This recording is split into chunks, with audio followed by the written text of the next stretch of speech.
May kabahayan na sa unahan, no? Yan na bang inyo, Onyok?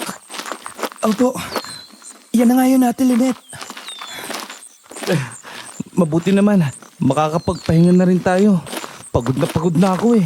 Kanina pa tayo naglalakad. Huwag kayong mag-alala, Kuya Jigo. Diretso na tayo sa barangay hall. Hinihintay na kayo ni Kapitan Sidoy doon. Hula ko, may merienda na rin malamang. Aba, yan ang gusto ko. Kahit konting merienda lang ay ayos na yun. Onyok? Sino yun? Yang matandang makakasalubong po ba natin? Di ko kilala eh. Ngayon ko pa lang siya nakita rito. Di kaya naliligaw yan? Nakatanong sa baryo nyo eh. Tapos medyo madungis ang suot. Baka kailangan ng tulong. Lapitan natin. Magandang hapon po, Lola. Ay kailangan kayo rito sa lugar namin?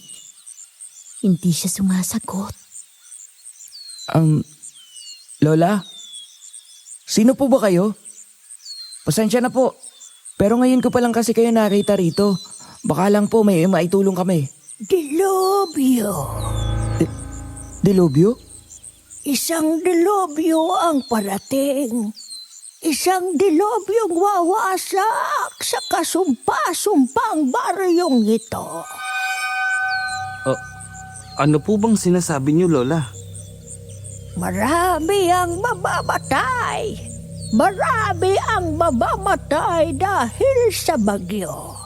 Pero marami rin nagmamamatay dahil sa aming ganti. Ano po bang sinasabi niyong ganti? Alam niyo po, Lola, pwede kayong may pakulong sa mga ganyang pahayag eh. Magdudulot po kasi yan ng pagkabahala at takot sa mga tao. Teka, sandali, Onyok. Tingin ko, wala sa matinong pag-iisip itong si Lola. Siguro unawain muna natin. Ako, wala sa matinong pag-iisip. Hindi mo alam ang sinasabi mo, Edeng. Wala kang alam. Wala!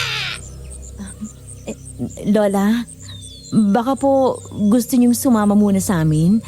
Baka po nagugutom kayo. Nagugutom ako. Gutom ako sa dugo ng hayop na yon. At walang ibang makakapawi sa gutom at uhaw ko. Masyadong kakaibang matandang yun ah. Ano bang sinasabi niya? Jigo, mga nurse tayo. Unawain natin ang ibang mga tao. Kahit kakaiba mga kilos at sinasabi nila. Siguro, suriin na lang natin si Lola kapag lumibot na tayo dito sa baryo. Eh kaso, di raw kilala nitong si Onyok yung matanda eh. Baka hindi natin masama sa mga titignan bukas. Tama yun, Ate Lynette. Hindi ko talaga kilala yung babaeng yun. Ngayon ko pa lang talaga siya nakita. Hindi rin siya pamilyar sa akin. Wala akong maisip na pwedeng kamukha niya. Subukan na lang natin siyang hanapin bukas. Sana nga lang matagpuan natin. Pasuot sa gubat.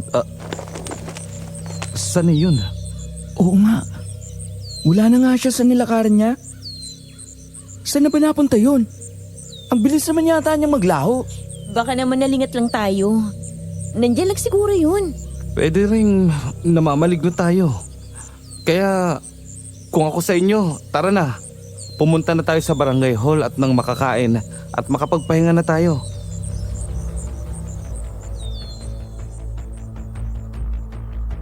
Ang kwentong ito ay may kinalaman sa Great Luzon Flood ng dekada 70. Ito po yung napakalaking baha na idinulot ng isang malakas na bagyo at 3 pang sumunod dito.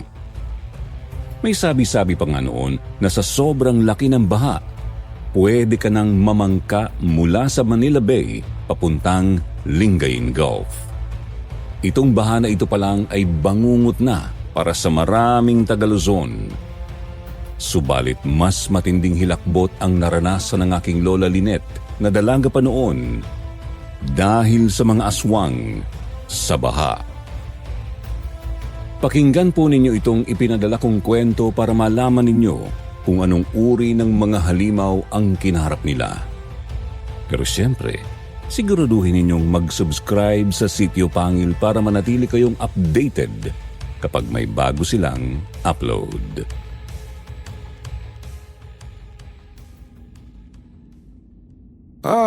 Ganon ay kayo pala ang mga pinadalang nurse galing Angeles. Kami nga ho, Kapitan. Salamat mo sa mainit niyong pagtanggap sa amin.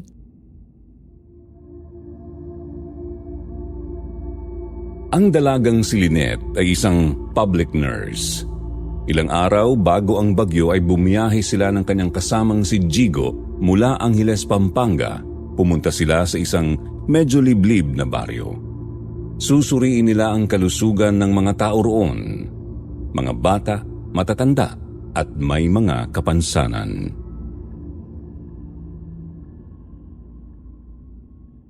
Ay kami ang dapat na magpasalamat. Sa wakas kasi ay narinig na rin ng gobyerno ang paghingi namin ng tulong. Sana talaga maging simula na ito ng tuloy-tuloy na proyektong pangkalusugan dito sa amin. Yun nga po ang plano, Kapitan Sidoy. Tingnan namin kung ano ang kalagayan ng mga tao rito sa inyo para malaman namin kung anong tulong ang kailangan nila. Pwede rin nating ipagamot sa syudad yung may mga malulubhang karamdaman. Maganda yan. Ngayon pa lang, may ilang taga-baryo na akong naiisip na kailangang ipagamot sa mga ospital. Ay, oo nga pala. Kayo ay doon tutuloy sa bahay ni Onyok. May bakanting silid kasi sila ng kanyang nanay Marsing. Si Marsing ang namamahala ng klinika namin dito. Oo. Nabanggit na nga po sa amin ni Onyo kanina, Kapitan. Pupunta na kami ron para ilagay ang mga gamit namin. O sige, bukas na lang natin ipagpatuloy itong usapan natin. Magpahinga na kayo roon at kumain.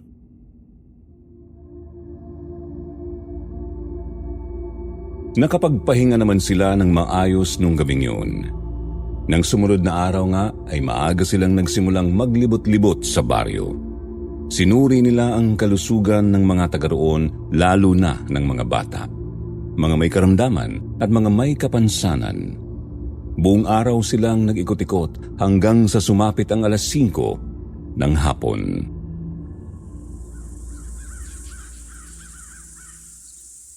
O ano, pahinga na ba tayo?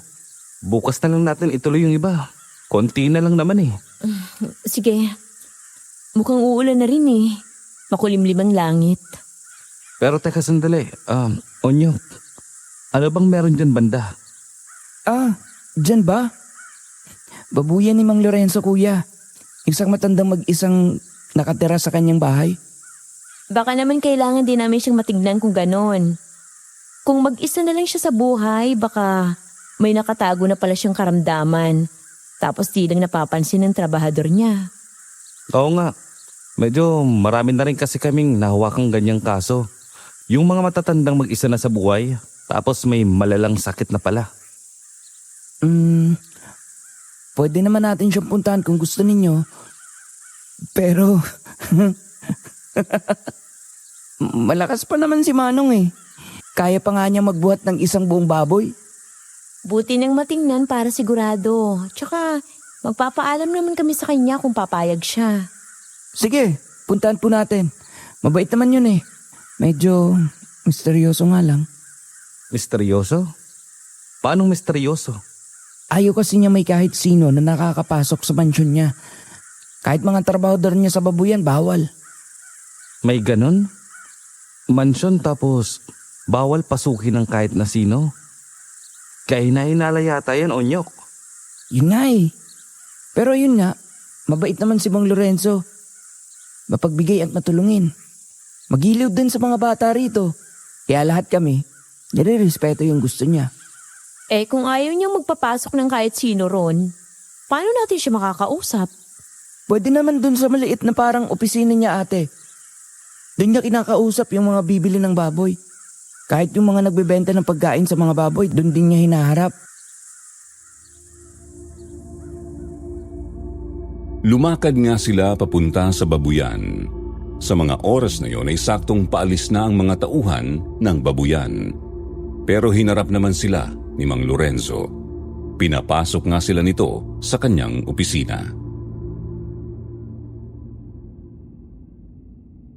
Naku, wala naman akong masamang nararamdaman sa katawan ko. Malakas pa naman ako eh.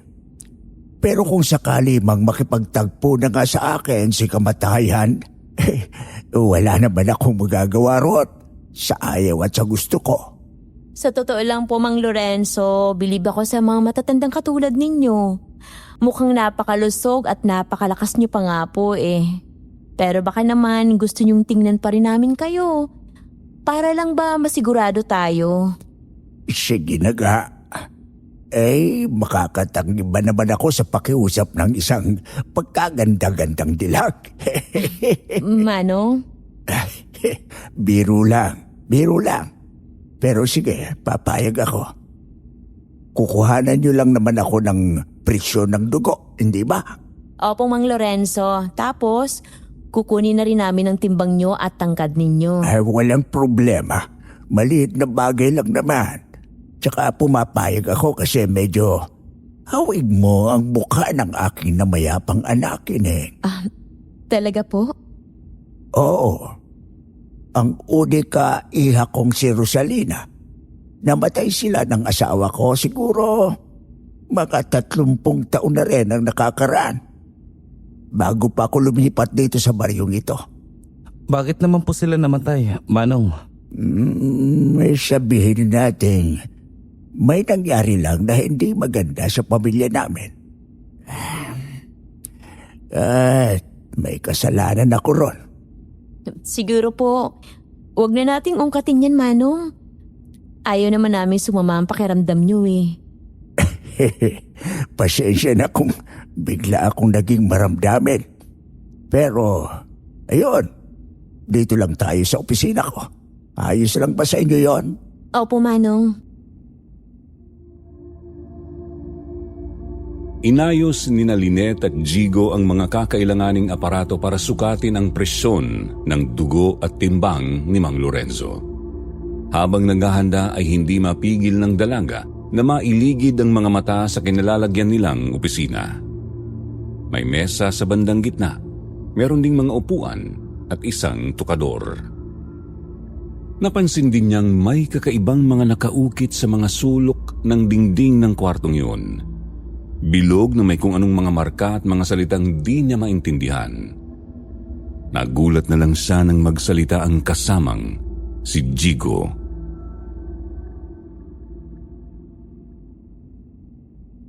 Manong, magtatanong lang. Para saan yung mga marka sa dingding? Kakaiba kasi. Ngayon pa lang ako nakakita ng ganyan. Oo nga po, Manong. Ilang beses na akong nakakapasok dito sa opisina ninyo pero di ko pa rin alam kung anong mga yan. Baga simbolo yan na galing pa sa angka namin. Ginagamit para itaboy ang mga masasamang elemento. Alam nyo na, mga lumang paniniwala. Di ko kayo naniniwala sa mga lumang paniniwalang yun, Manong? Naniniwala naman. Kaya nga, nilagay ko sila dyan. Pati sa bahay ko, marami rin ganyan. Pinoprotektahan nga kasi nila ako. Ang problema nga lang, humihina na sila. Humihina? Oo. Nakasalalay kasi ang talab nila sa gumagamit. Matanda na ako. Kaya yon. Ano naman pong mangyayari kapag tuluyan silang nawala ng talab? Maraming pwedeng mangyari. Maaari akong magambala ng mga yon. Pwede akong manganib. Pwede rin yon na maging dahilan ng kamatayan ko. Bakit naman po? Ganun ba sila kadelikado? Kulang pa ang salitang delikado para ilarawan sila, Unyok. Malalagim na mga halimaw ang mga yon. Pumapatay sila ng tao. Anong klaseng mga nilalang po ba sila? Mga nilalang ng dilim. Mga halimaw na parang galing mismo sa impyerno. Mga aswang. Manong naman eh. Nananakot ho kayo. Kayo talagang mga bata kayo. Binibiro ko lang kayo. Ay, ano ba yan? Paniwalang paniwala pa naman ako doon. Ibig sabihin, wala po talagang mga aswang? Unyok. Totoong may mga aswang. Pero pwede naman silang kalabanin gamit ang mga panguntrang nalalaman natin. Asin, bawang, kalamansi, kawayan, buntot pagi at tanso. At siyempre, pananalig sa may kapal. Tem-tem na pananampalataya. Ituloy na nga lang po natin itong ginagawa namin, Manong.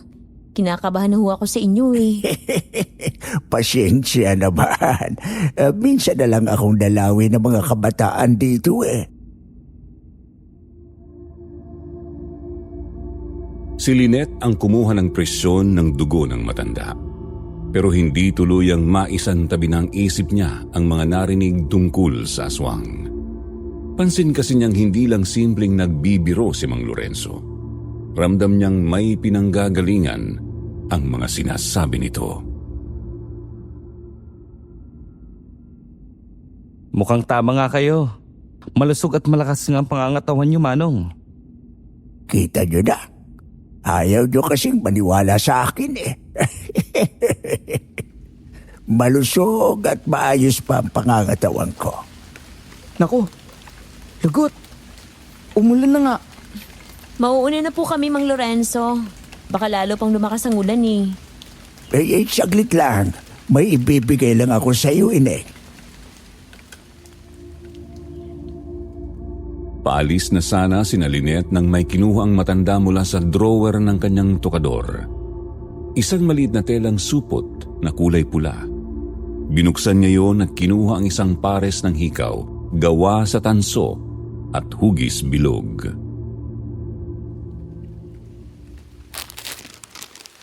Eto, sa'yo na to. Hikaw to dati ni Rosalina. Naku, Manong. Hindi ko po matatanggap yan. Sa anak niyo po yan eh. Mahalaga po sa inyo yan. Ayos lang, ano ka ba? Wala na rin namang gumagamit yan dito.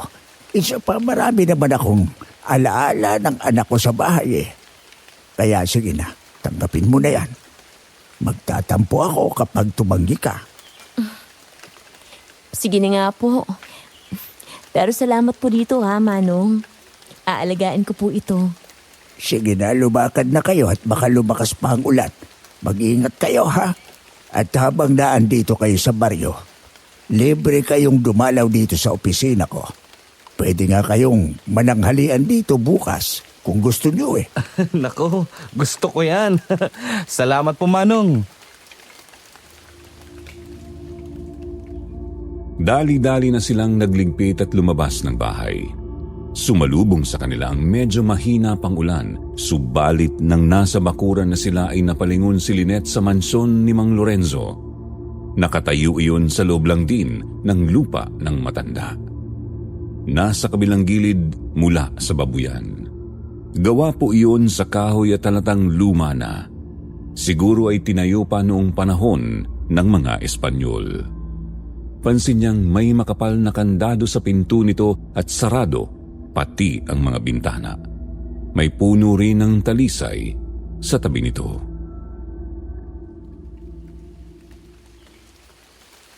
Bakit ganito? Bakit kinakabahan ako habang tinitingnan niyang mansyon? Ano kayong meron dyan? Ba't hindi pwedeng pumasok ang mga tao? Hoy, ano pa bang tinitingnan mo dyan? Halika na. Dumaretso na tayo kina Onyok. Oo, nandiyan na. Ngay, kumalabog galing sa loob ng malaking bahay. Ano yun? Mga alagang aso ko lang yon. May mga malalaking aso kasi ako sa mansyon. 6 silang lahat. Ang totoo, dati pa napapansin dito sa baryo yung kumakalabog sa mansyon ninyo, Manong. Pero kailanman, wala pang nakakakita sa mga alaga ninyo. Malaki kasi sila at agresibo. Ayaw ko namang may masaktan silang kahit sino. Bukas na siguro natin pag-usapan ng tungkol dyan. Palakas na talagang ulan eh. Inaalala ko tong mga dokumento dito. Sige na, tumuloy na kayo. Masaya ako sa pagdalaw ninyo. Sige po, Manong. Salamat po ulit sa bigay niyo. Lumakad sina Lynette palabas ng bakuran. Nakatayo lang ang matanda sa harap ng kanyang opisina at hinahatid sila ng tingin. Lumabas sila sa may gate, tsaka lumakad sa daan. Subalit, nakakailang minutong lakad pa lang sila ay... Bilisan natin. Baka mabasa tong mga dala natin. Protektahan mo lang ng maigi. Makapal naman yung bag mo eh. At may mga plastic na pambalot naman. Teka sandali. Ate, kuya. Di ba siya yung kahapon? Tingnan ninyo. Oo nga. Siya nga. Yung matandang babae kahapon. Ano ginagawa niya dyan? Ba't nakatitig siya sa lugar ni Mang Lorenzo? At bakit siya nagpapaulan? Lalapitin ko. Magdahan-dahan ka nga. Baka anong gawin sa'yo niyan eh. Tandaan mong may sayad yan. Lola, kumusta po kayo? Anong ginagawa niyo rito? Ba't kayo nagpapaulan? Magkakasakit kayo niyan eh. Heto na. Heto na ang dilubyo. Lola, ano po ba kasing sinasabi niyo? Tara na po, sumama kayo sa amin. Pumunta po tayo sa barangay hall. Mga walang alam. Mga walang silbing nilalang. Mamamatay si Lorenzo. Mamamatay kayo. Si Mang Lorenzo, kilala niyo? Lumayo kayo sa kanya! Nagulantang ang tatlo nang biglang tumakbo si Mang Lorenzo palapit. Halatang halata ni Lynette ang matinding pangamba sa mukha ng matandang lalaki. Para bang naglaho na ang masayahin at palabirong tao na nakausap nila. Mang Lorenzo, kilala niyo po? Mabuti naman at nagpakita ka na. Hindi na ako mahirapang tugisin ka. Hindi mo ko balinin lang, Lorenzo. Alam kong alam mo na. Malapit ka na. Malapit na ang oras mo. Malapit na ang aming ganti. Makukuha ko ng anak ko. Kung ako sa'yo, sulitin mo na ang nalalabing oras mo, tanda! Lumakad palayo ang matandang babae. Hinatid siya ng tingin ni Lynette, Jigo, Onyok at Mang Lorenzo. Nagtuloy-tuloy ito sa malapit na kakahuyan. Nakakakilabot talaga yung isang yun. Manong, ano po ba kasi ang pinagsasabi ng matandang yun? Tsaka, sino po ba siya? Siya si Adam. Isang dating kaaway ko. Ang gagawin mo, Onyok, umuwi na kayo. Maganda kayo ng maraming pangontra sa aswang. Itak, asin, kalamansi, bawang, kawayan, at kahit anong tanso. Kung merong buntot pagi, ihanda nyo rin. Sabihin mo si nanay mo at si Sidoy. Kayong dalawang mga dayo naman, mas mabuti kung umuwi na kayo agad bukas. Magiging magulo ang baryo sa mga susunod na araw. Teka, sinasabi niyo po bang aswang ang isang yun? Sundin nyo ang sinasabi ko. Sige na, madali na kayo. Sabihan nyo na sina Sidoy.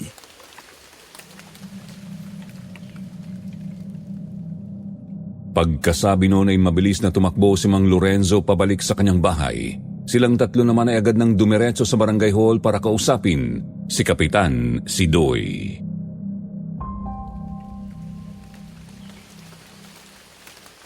Seryoso ba kayo? Sinabi ba talaga ni Lorenzo ang lahat ng yan? Opo, Kapitan. Para bang sinasabi niyang maghanda ang baryo sa pagsalakay ng mga aswang. Kapitan, ano bang meron kay Mang Lorenzo? Bakit may alam siya tungkol sa mga aswang? Maniniwala ba kayo sa mga sinabi niya? May sabi-sabi na galing sa angka ng mga manunugis ng aswang si Lorenzo. Pero wala pang nakakapagpatunay noon. Nakakalito rin kasi kausap yung tao. Di na malaman kung kailan nagbibiro o kung kailan seryoso. Pero kakaiba yung napansin ko sa kanya, Kapitan eh. Matindi ang pagkabahala sa mukha niya kanina. Ibig sabihin, hindi ko pwedeng baliwalain ang mga sinabi niya. Wala rin namang maniniwala kung maniniwala at maghahanda tayo. Ako nang bahala sa pagsasabi sa mga taga-baryo. Uutusan ko mga tanod. Kayong tatlo, bumalik na muna kayo kina Onyok. Aalis na sana sila ng barangay hall nang lumakas pang lalo ang ulan. Kaya naman napagpasyahan ng dalawang nurse na iwan muna ang mga gamit at dokumento sa tanggapan ni Kapitan. Pagkatapos ay lumabas na sila at saka kumaripas papunta sa tinutuluyang bahay.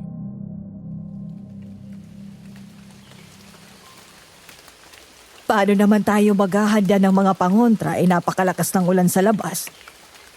Ang meron lang tayo rito ay 3 supot ng asin, konting kalamansi at bawang, tapos isang itak. May mga baryang tanso tayo rito.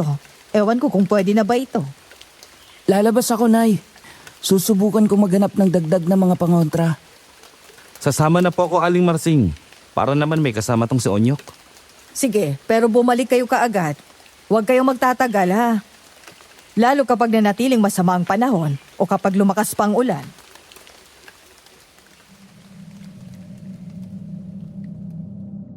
Umalis nga sina Onyok at Jigo para maghanap ng mga pangontra.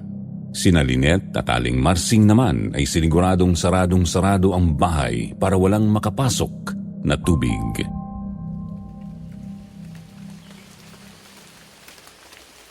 Napakalakas talaga ng ulan at hangin. Mukhang bagyo na yata ito, Aling Marsing. Yun nga rin ang hinala ko. Ang problema kasi rito sa amin, pahirap ang makarating ang mga balita galing bayan. Hindi namin kaagad nalalaman kung may bagyong paparating. Tapos dumagdag pa ang babala ni Mang Lorenzo. Ang dami nating alalahanin ngayon. Sana lang talaga. Wala yung pangamba ni Manong. O kung may katuturan ngayon. Sana'y makahanap sina Onyok ng dagdag pangontra.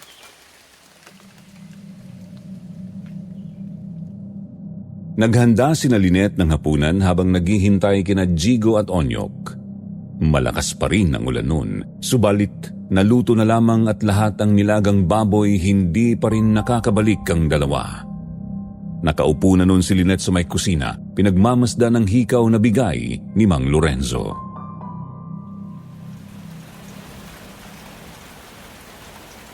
Anong hikaw ba yan? Tanso? Bigay po ni Mang Lorenzo kanina. Sabi niya, hikaw daw to ng anak niya. Ba't naman niya yan binigay sa'yo? Kasi raw po, kamukha ako ng anak niya. Tatanggi nga sana ako kasi mahalaga sa kanya to eh. Pero pinilit niya po ako. Di ba ang sabi sa mga kwento? Epektibong panlaban sa mga aswang ang mga bagay na gawa sa tanso? Yun din pong pagkakaalam ko. At saka, sinabi rin po mismo ni Mang Lorenzo yan kanina. Ayun naman pala eh. Kung ako sa'yo, suotin mo na yan. Protection yan. Kung sakali mang may aswang sa paligid. Tinitigan ulit ni Lynette ang pares ng hikaw. Ilang sandali pa ay sinuot na niya ang mga iyon sa magkabilang tenga. Nasaan na po kaya sila? Ilang oras na? Hindi po ba may mga tindahan naman sa malapit dito, Aling Marsing? Yun nga ang aking pinagtataka. Iniisip ko tuloy. Baka nagkakaubusan na ng mga pangontra. Nay! Nanay! Ako na po ito! Pagbuksan niyo ako! Ay, salamat. Nandiyan na sila. Ako na po magbubukas ng pinto. Dali-daling binuksan ni Lynette ang pinto, subalit ang basang-basang si Onyok lang ang bumungad sa kanya ron. Wala ang kapwa nurse na si Jigo. Onyok, bakit ikaw lang? Asan ang Kuya Jigo mo? Nasa bakuran po ni Mang Lorenzo. Kailangan niyo rin pong pumunta agad doon, ate. Ha? Bakit? Anong nangyari? Si Mang Lorenzo po kasi. Nakitang walang malay doon sa may bakuran niya. Nagpaiwan si Kuya Jigo ron para asikusuhin ang matanda. Ano ka mo, Onyok? Ano bang nangyari kay Mang Lorenzo? Hindi pa po namin alam, Nay. Basta dumaan kami ron.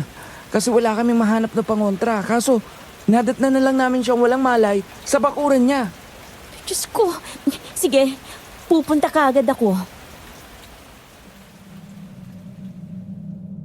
Mabilis na kinuha ni Lynette ang mga aparato at gamot na pwedeng magamit sa ganung sitwasyon. Tapos agad na siyang umalis, diretso sa lugar ni Mang Lorenzo. Si Onyok naman ay nagpaiwan para samahan ang kanyang nanay. Napakalakas pa rin talaga ng ulan. Kumukulog at kumikidlat pa nga. Pero hindi na yun pinansin ng dalaga. Tuloy-tuloy siyang lumusong sa malakas na ulan hanggang sa marating ang Pakay.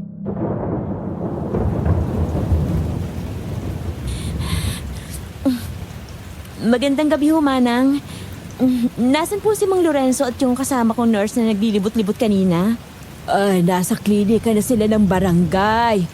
Doon daw titignan si Lorenzo. Salamat po, Manang. Ay, naku, Ineng. Huwag mo nang uulitin ito, ha? Lumalabas ka nang mag-isa ngayong gabi na. Malakas pa naman ang ulan. Baka mamaya kung ano mangyari sa'yo. Bakit po? Ano po bang meron dito sa inyo kapag gabi? Wala namang kakaiba rito kapag gabi. Pag sinasabi kong kakaiba, nandyan sa loob ng mansyon ni Lorenzo. Hindi ko lang alam kung anong meron dyan. Pero masama talaga ang hinala ko. Mansyon? Napalingon si Lynette sa luma at malaking bahay. Saktong gumuhit ang maliwanag na kidlat. Nakita niya ang pinto ng lumang bahay. May makapal na kandado pa rin ito. Ibig sabihin, di pa ito nabubuksan ni Mang Lorenzo mula nang pumunta sila ni Jigo at Onyok doon. Dumagundong ang napakalakas na kulog. Medyo yumanig ang lupa na parang mahinang lindol. Sa gulat ay napaigtad din ng babae. Muling kumidlat. Nakita niyang umuuga ang lumang bahay. Kasunod noon ay may mga kalabog na namang nagmumula sa loob. Narinig mo ang mga kalabog na yun, Ineng? Yun ang sinasabi kong kakaiba. Hindi kasi talaga magandang hinala ko dyan sa mga sinasabi ni Lorenzong alaga niya. Kutob ko, hindi lang malalaking aso ang mga yan. Ano pong ibig niyong sabihin? Ano po ba kasing meron dyan sa mansyon? Uy, Diyos ko! Kumulog na naman. Anong tunog yun? Mas mabuti pang umalis na tayo. Siguradong hindi angin lang aso yun. Walang may-ari ng bahay ngayon. Baka makalabas pa yung mga yan kung ano pa man sila. Halika na! Lumakad na nga sina Lynette ang taga-baryong Manang papunta sa klinika ng barangay. Doon ay nadatnan ng dalaga si Jigo kasama si Kapitan. Nakaupo sila sa tabi ng kamang kinahihigaan ni Mang Lorenzo. Jigo, kumusta na si Mang Lorenzo? Wala na si Manong. Paano nangyari yun? Malusog at malakas naman ang katawan niya kanina nang tignan natin, di ba? Di ko rin talaga alam. Basta nang suriin ko siya kanina lang. Napakahina na ng pulso niya at tibok ng puso. Pagdala namin sa kanya dito, nangungulay ube na siya. Tapos di nga nagtagal eh. Ayun. Si Kapitan Sidoy, ano na pong mangyayari ngayon? Wala nang kasama sa buhay si Mang Lorenzo, di ba? Hindi naman problema ang burol at libing. Pwede naman siyang iburol doon sa may kapilya. Marami na rin siyang naitulong sa baryo. Kaya ayos lang sa amin na gastusan ang kanyang libing. Ang iniisip ko lang, anong gagawin sa bahay niya? Hindi naman kasi pwedeng pabayaan na lang yun doon. May mga alaga pa siyang aso sa loob eh. Mas maganda siguro kung pag-isipan niyo muna yung Kapitan. Di naman kasi pwedeng basta niyo na lang pasukin yung nakakandadong bahay. Yun nga eh. Kausapin ko muna siguro mga kagawad. Tsaka sa ngayon, papag-usapan ko muna kayo. Kayo muna magbantay sa katawan ni Lorenzo dito. Ayos lang. Malamang kasi bukas pa makakarating ang mga imbalsamador. Malakas ang ulan eh. Walang problema, Kapitan. Ayos lang po. Sige, dadaanan ko na lang si Marsing. Malabang, nakapagluto na yon ang panghapunan ninyo. Mahahatdan ko na lamang kayo. Hinatdan nga sila ng panghapunan ni Onyok. Bagamat agad ding umuwi ang binata dahil ayaw ni Aling Marsing na maiwang mag-isa sa bahay. Alanganin nga kasi ang panahon. Kaya naman sina Lynette at Jigo lang talaga ang naiwan sa klinika ng barangay noon. Tuloy-tuloy pa rin ang malakas na buhos ng ulan sa labas. Lampara lang ang nagsisilbi nilang liwanag. Tinakpan na rin nila ng puting kumot ang bangkay ni Mang Lorenzo. Ano kaya nangyari kay Manong? Bakit masyado naman yatang biglaan? Hindi rin kasi natin alam. Malay mo may tinatago pala talaga siyang karamdaman. Yung tipo ng sakit na hindi basta-basta naglalabas ng malilinaw ng mga sintomas. Ganun na nga siguro. Wala namang ibang pwedeng paliwanag eh. Maliban siyempre kung may pumatay pala sa kanya. Sino naman sa tingin mo ang gagawa ng ganun sa matanda? Mabuting tao naman si Manong, di ba? Oo nga pero may mga galit pa rin sa kanya. Gaya na lang nung Adang. Tungkol nga pala dun sa babaeng matanda. Bakit kaya ganun ang naging pagkaharap nila ni Mang Lorenzo kanina? Kahina-hinala tuloy. Lalo pa, agad na banggit ni Manong yung babala tungkol sa aswang pagkaalis ng babae. Sinasabi mo bang Hindi ko sinasabing sigurado. Ang akin lang kahina-hina lang nangyari. Ngayon nabanggit mong baka may pumatay kay Manong. Naisip ko na rin baka yung babaeng yun ang salarin. Yan ay kung tama ang hinala mo. di rin malabo ang sinasabi mo, Lynette? Malibang kasi sa mga pinunto mo, kakaiba rin ang bigla-biglang paglalaho ng matanda kahapon. Di tayo namamalkmata doon. Totoo talaga nakita natin siyang bigla na lang. Teka, sandali. Anong nangyayari dito? May problema ba? Yung mga hikaw na tanso, umiinit. Takang-taka si Lynette kung bakit biglang uminit ang mga hikaw sa magkabila niyang tenga. Hindi naman yung init na nakakapaso talaga. Siguro kasing init lang ng damit na nabilad sa araw. Agad ay hinubad niya ang mga yun. Inabot naman ni Jigo ang isa. Hindi naman mainit eh. Malamig nga oh. Siguro dahil tumakbo ka sa ilalim ng ulan kanina. Kaya nalamigan. Mainit talaga. Bakit hindi mo nararamdaman? Baka naman guni-guni mo lang. Hindi ako nag-iilusyon. Mainit pa nga rin hanggang ngayon, no? May kumakatok. Sino kaya yan? Ang mga hikaw. Mas lalo pang umiinit. Sino lang dyan? Sino yung kumakatok? Kapitan? Ikaw ba yan? Tuloy-tuloy ang pagkatok ng kung sino sa labas ng pinto. Tinatanong din ni Jigo kung sino ito pero di sumasagot. Doon ay nagsimula ng kamahan si Lynette. Muli niyang isinuot ang mga hikaw. Bakit kaya umiinit ang mga hikaw na to? Ano kayang ibig sabihin? Ba't kaya di sumasagot? Teka, pagbubuksan ko lang. Jigo, wag! Ha? Bakit naman? Baka may kailangan yan dito sa klinik o sa atin. Baka si Onyok o si Kapitan. Masama ang kutob ko. Kung sila kasi yan, bakit hindi nagsasalita? Baka mamaya may balak pang masama sa atin yan eh. Sino namang magbabalak ng masama sa atin?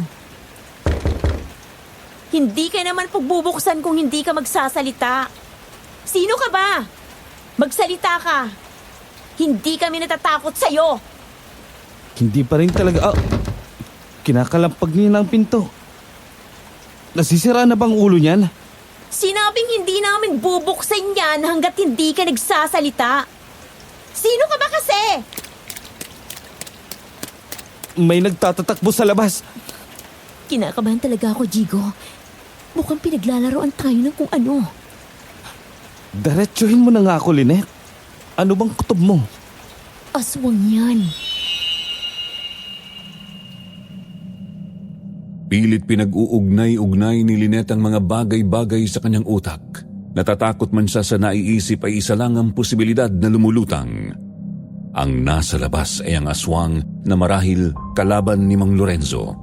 Malamang yun din mismo ang babaeng nagpahiwatig ng kamatayan sa matandang lalaki. Anong gagawin natin kung ganun? Wala naman tayong mga pangontra rito sa klinik. Hindi ko alam. Hindi ko alam, Jigo. Wala naman kasi akong alam sa mga aswang na yan eh. Kinakalampag na naman yung pinto. Ganito, maghanap ka ng pwede nating gamitin panlaban. Kutsilyo o kahit anong pwede. Iuurong ko lang tong isang cabinet dito. Agad kumilos ang dalawa. Si Jigo ay inurong ang kabinet na lalagyan ng mga dokumento at iniharang yun sa pinto. Si Lynette naman ay hinalungkat ang klinika. May nakita siyang wheelchair sa isang sulok. Ito yung tipo ng wheelchair na may mga bahaging bakal na pwedeng baklasin ng mano-mano. Agad ay binaklas niya ang dalawa sa mga bahaging yun. Eto, Jigo. Mga bakal ang wheelchair. Pwede na itong pangampas.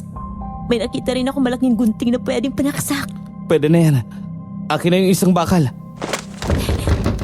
Ayan na naman siya. Talagang ayaw niyang tumigil. Ano ba kasing kailangan niya sa atin? Buksan niyo itong pinto! Hayaan niyo ako makuha ang bangkay ng Lorenzong yan. Hindi ko kayo sasaktan. Akin na si Lorenzo. Gusto niyang makuha ang bangkay ni Manong. Bakit kaya? Aba, malay ko. Pero ano pa man ang rason niya, hindi natin siya papayagan. Mga nurse tayo, Jigo. Masasabing pasyente natin si Mang Lorenzo. Hindi natin papayagan ng kahit sino na babuyin ang bangkay niya. Yan nga rin ang sasabihin ko sa iyo. Kailangan nating protektahan si Manong hanggat kaya natin. Pero sana lang may dumating dito na makakatulong. Sina Kapitan at ang mga tanod. Buksan niyo itong pinto at ibigay niyo sa akin ang bangkay. Huwag niyong sagarin ang pasensya ko, mga angal! Hindi! Hindi namin ibibigay sa'yo si Mang Lorenzo. Umalis ka na! Lumayas ka na rito sa baryong to! Talagang matigas kayo, ha? Humanda kayo sa akin!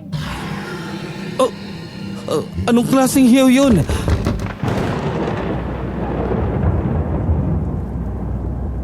Mas pinatindi ng matandang nasa labas ang pangangalampag sa pinto. Kung di pa nila alam na posibleng aswang yun, talagang magtataka sila kung paano nito nagagawang mga lampag ng ganun kalakas. Talagang yumayanig kasi ang pinto at ang nakaharang na kabinet. Masyado siyang malakas. Baka magawa niya sirain tong pinto. Delikado tayo. Ihanda mo lang sarili mo, Lynette. Kapag nakapasok yan, sugurin natin kaagad. Sige. Ay, Diyos ko. Huwag niyo po kaming pababayaan.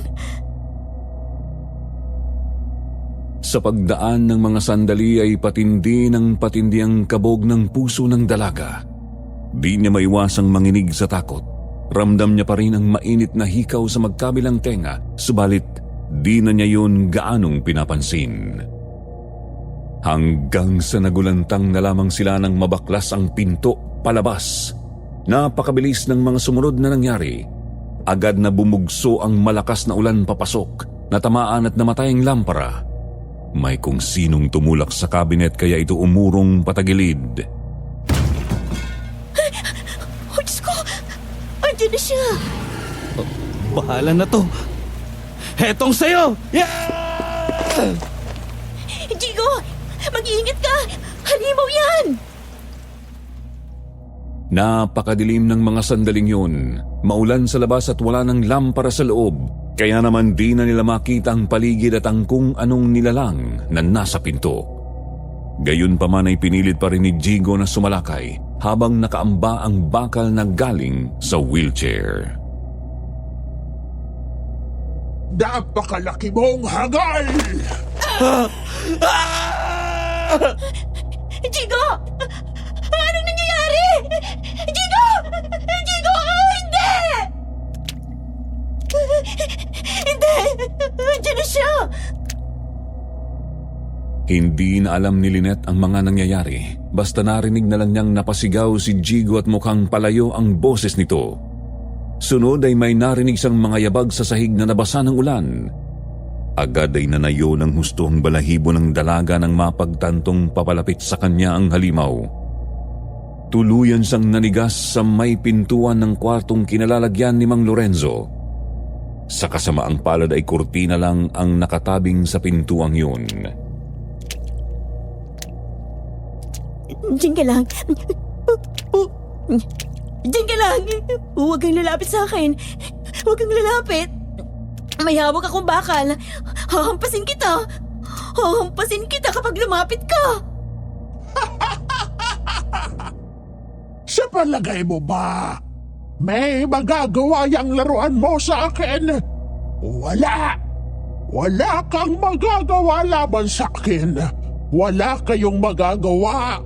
Kaya kung ako sa'yo, tumabi ka na dyan at ibigay mo na sa akin ang bangkay. Hindi! Hindi mo makukuha si Mang Lorenzo! Yeah! Talagang lalaban ka, ha?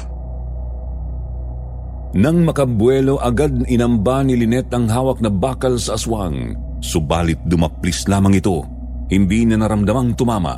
Sunod ay naramdaman niyang may tumama sa kanyang tagiliran. Gayunpaman nagtaka siya nang biglang kumabig ang halimaw at napadaing. Halintek! May pangontra ka! Sino nagbigay sa'yo yan, pangahas? Pangontra? Nagbabaang-maangan ka pa! Humanda ka sa akin! Sunod ay may narinig si Lynette. Mukhang kinuha ng aswang ang isa sa mga upuang nasa klinika. Pagkatapos ay naramdaman na lamang niyang may tumama sa kanyang ulo. Noon din ay nakaramdam siya ng pagkahilo. Kaya siya nabuwal at napasalampak sa may dingding. Hindi! Hindi! Yan ang napapala ng mga hangal na kumakalaban sa akin. Oo, hindi kita mahawakan dahil sa pangontra mo. Pero kapag inatake kita, gamit ang ibang bagay, tapos ka pa rin! Muling kumulog at kumidlat. Ang liwanag ng kidlat ay nakapasok sa klinikang wasak ang pinto. Kaya naman, noong pagkakataong yun, naaninag na ng dalagang karimari-marim na anyo ng kinakalabang aswang. Hindi malinaw pero kita niyang berde ang balat nito at pula ang mga mata. Nakita rin niya ang bunganga nitong naglalaway at puno ng matatalim na mga ngipin. Hindi! Mang Lorenzo, huwag mong kunin ang bangkay! Wala kang magagawa para pigilan ako! Wala! Tuloy-tuloy ang panghihina ni Lynette. Dinig niyang lumakad ang halimaw papasok sa kwartong kinaroroonan ng bangkay. Pinilit ng dalaga na makatayo para pigilin ang halimaw pero ayaw nang makisama ng kanyang katawan. Sunod ay narinig niyang lumabas ang aswang bago sa tuluyang nawalan ng ulirat. Bugso ng ulan at dagundong ng kulog ang huli niyang narinig sa madilim na paligid.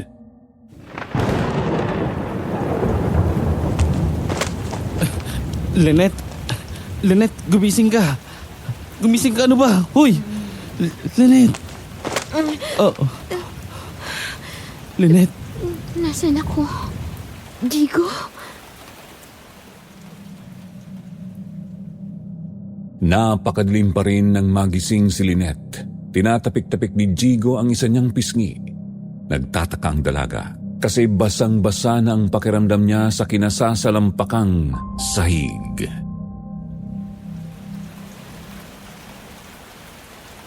Nawalan ako ng malay matapos hampasin ng halimaw.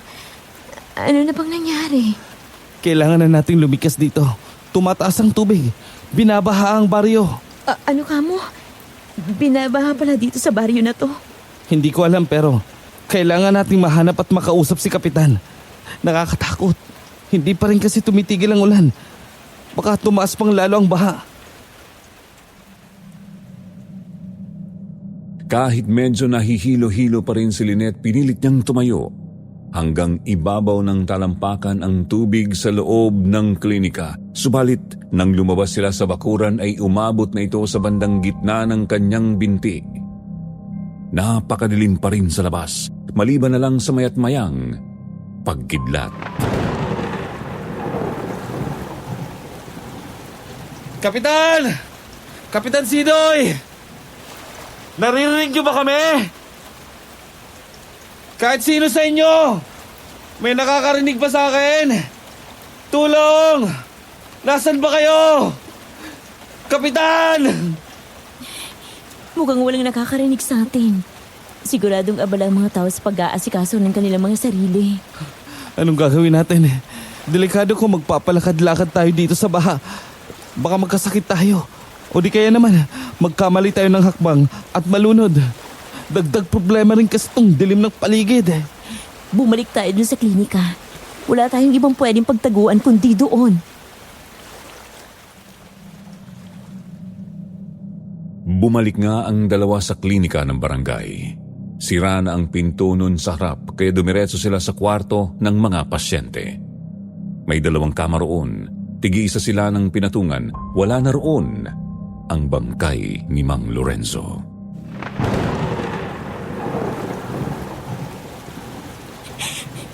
Panginoon, bakit niyo po ba kami nilagay sa sitwasyong ito?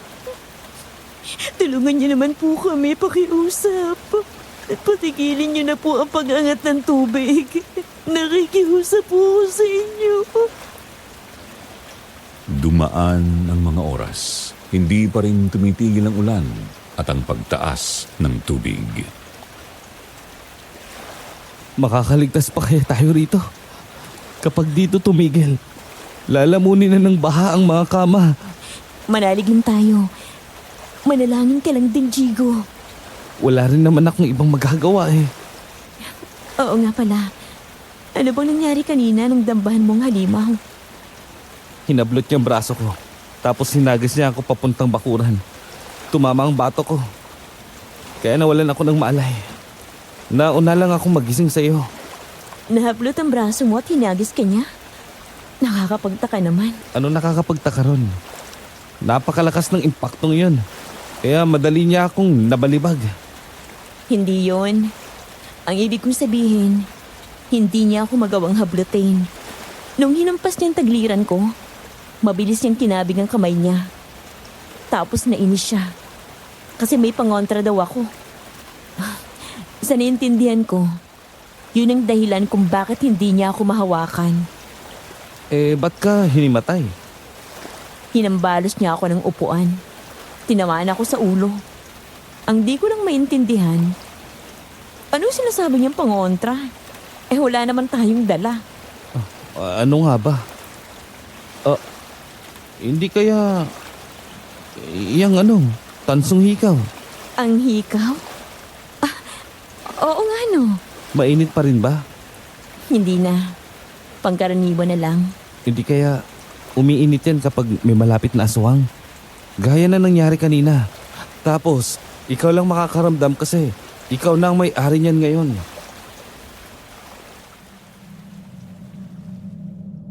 Napaisip si Lynette sa mga sinabi ng kasama. Di niya maitangging may punto ang binata. Kaya naman lihim siyang napabulong ng pasasalamat sa hangin para kay Mang Lorenzo. Yun nga lang nanatili ang kanilang problema. 1 oras ang lumipas, pataas pa rin ng pataas ang tubig.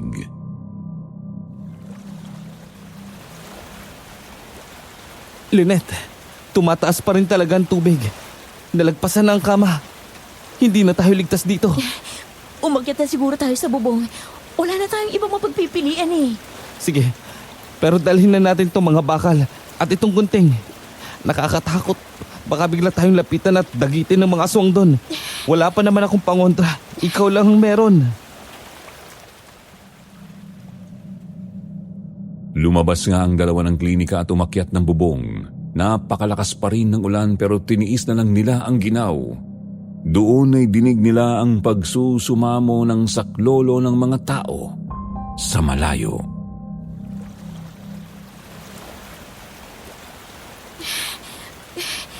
Napagiginaw na talaga. Hindi ko na kaya to. Kiyanin mo, Lynette.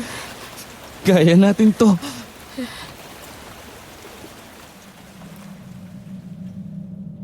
Nanatili ang dalawa ng ilang oras sa ibabaw ng bubong hanggang sa sumapit na ang umaga. Makulimlim pa rin dahil sa kapal ng mga ulap pero kahit paano ay mas maliwanag na. Sa kabutihang palad, humina rin naman ang ulan. Yun nga lang ay mataas na talaga ang tubig baha. Halos naabot na nga sila doon mismo sa bubong.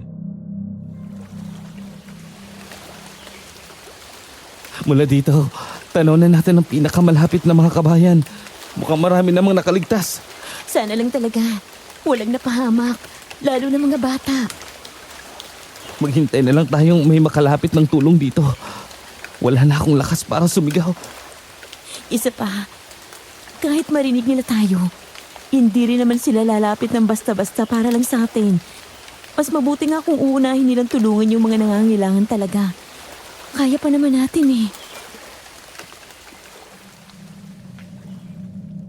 Nanlumo ang dalawa sa nakitang paligid. Napakalalim po kasi talaga ng baha at medyo malakas pa ang alon. Lubog ang halos lahat ng mga bahay. Ang iba ay tanaw pa ang mga bubong pero ang iba naman ay nilamon na talaga. Tanging ang lumang mansyon lang ni Mang Lorenzo ang medyo malaki pa ang nakaahong bahagi. Hindi rin nagtagal. Agad nilang napagtantong nagsisimula pa lamang ang isang malagim na pangungot.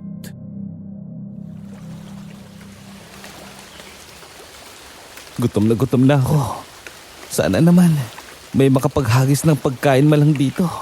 Kahit biskwit man lang. Maghintay lang tayo. Wala naman tayong magagawa sa ngayon eh. Teka, ano yun?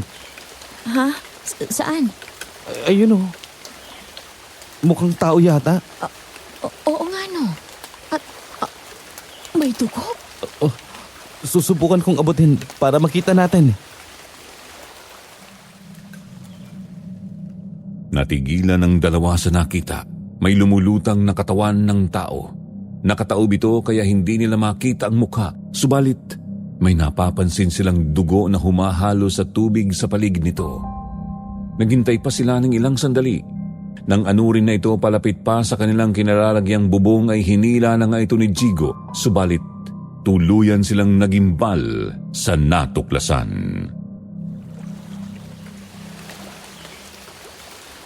Heto na, babalik ta rin ko. Ano?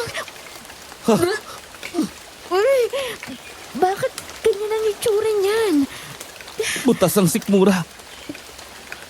Luwa ang ilang laban loob. Anong klaseng libo ang may gawa nito? Aswang. Siguradong aswang ang pumatay sa kanya, Jigo.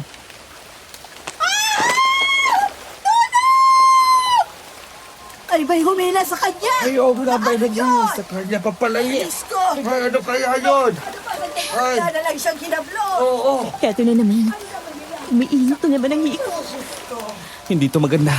Nambibiktima ang mga halimaw. Isa-isang nadaragdagan ng mga nagsusumigaw ng saklolo sa kanilang paligid. Hindi na malaman ng dalawa ang gagawin. Gusto na nilang tumakas pero hindi ligtas na lumusong sa baha na medyo malakas ang agos. Ilang sandali pa. May umaaligid sa palibot ng kinalalagyan natin. Hindi ko makita ng maayos sa baha. Pero mukhang dalawa sila. Diyos ko! Sa isang iglap ay biglang may humablot sa bangkay na inanod. Nawala ito sa kanilang paningin ng ilang sandali pagkatapos ay umahon sa tubig ang ulo. Agad ay tinangay din ito ng agos palayo. Kumalat din ang dugo sa tubig bago anurin. Ito na yun.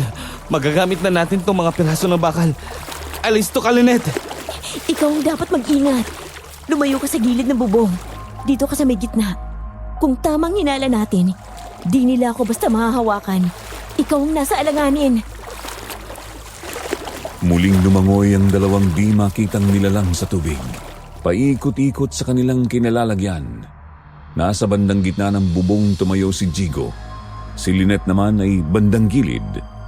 Nakahanda na ang dalaga na kumilos kung saan man sa salakay ang mga aswang. Diyan lang kayo! Huwag kayong lalapit! Huwag kayong lalapit sa... Hindi! Si Chico! Libaw!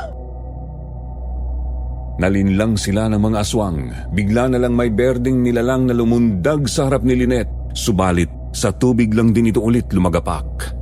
Malakas na tumalsik ang tubig baha.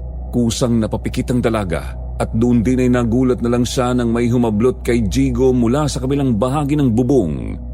Nagawa namang makalapit ng binata sa isang kahoy na pinagkabitan ng yero. Tulong! Ayoko pa mamatay! Saklolo! Bitawan mo siya! Walang hiya ka! Nakakainis kang demonyo ka! Etong sa'yo! Pilit kinapit ni Jigo ang kanyang isang palad sa kahoy. Ginamit naman niya ang kabilang kamay para mahampas ng bakal ang humahablot sa kanya. Maging si Lynette ay pinaghahampas din ng berdeng halimaw, subalit nang sumampa sa ibabaw ng bubong ang ikalawang aswang ay nalagay na sila sa alanganin. Lynette! Sa likod mo! Ngayong lumalapit ka sa akin, masasaktan kang halimaw ka! Hindi! Chico! Hinarap ni Lynette ang aswang na sumampa sa bubong. Sinapak niya ito. Tinamaan niya sa mukha at agad umusok ang berdeng balat. Subalit, kasabay noon ay nalingat ang dalaga. Tuluyang nahila ng naunang aswang si Jigo palublob sa tubig. Di na nag-isip si Lynette. Agad siyang lumundag sa tubig baha para sana sagipin ng kasama. Subalit, Hindi!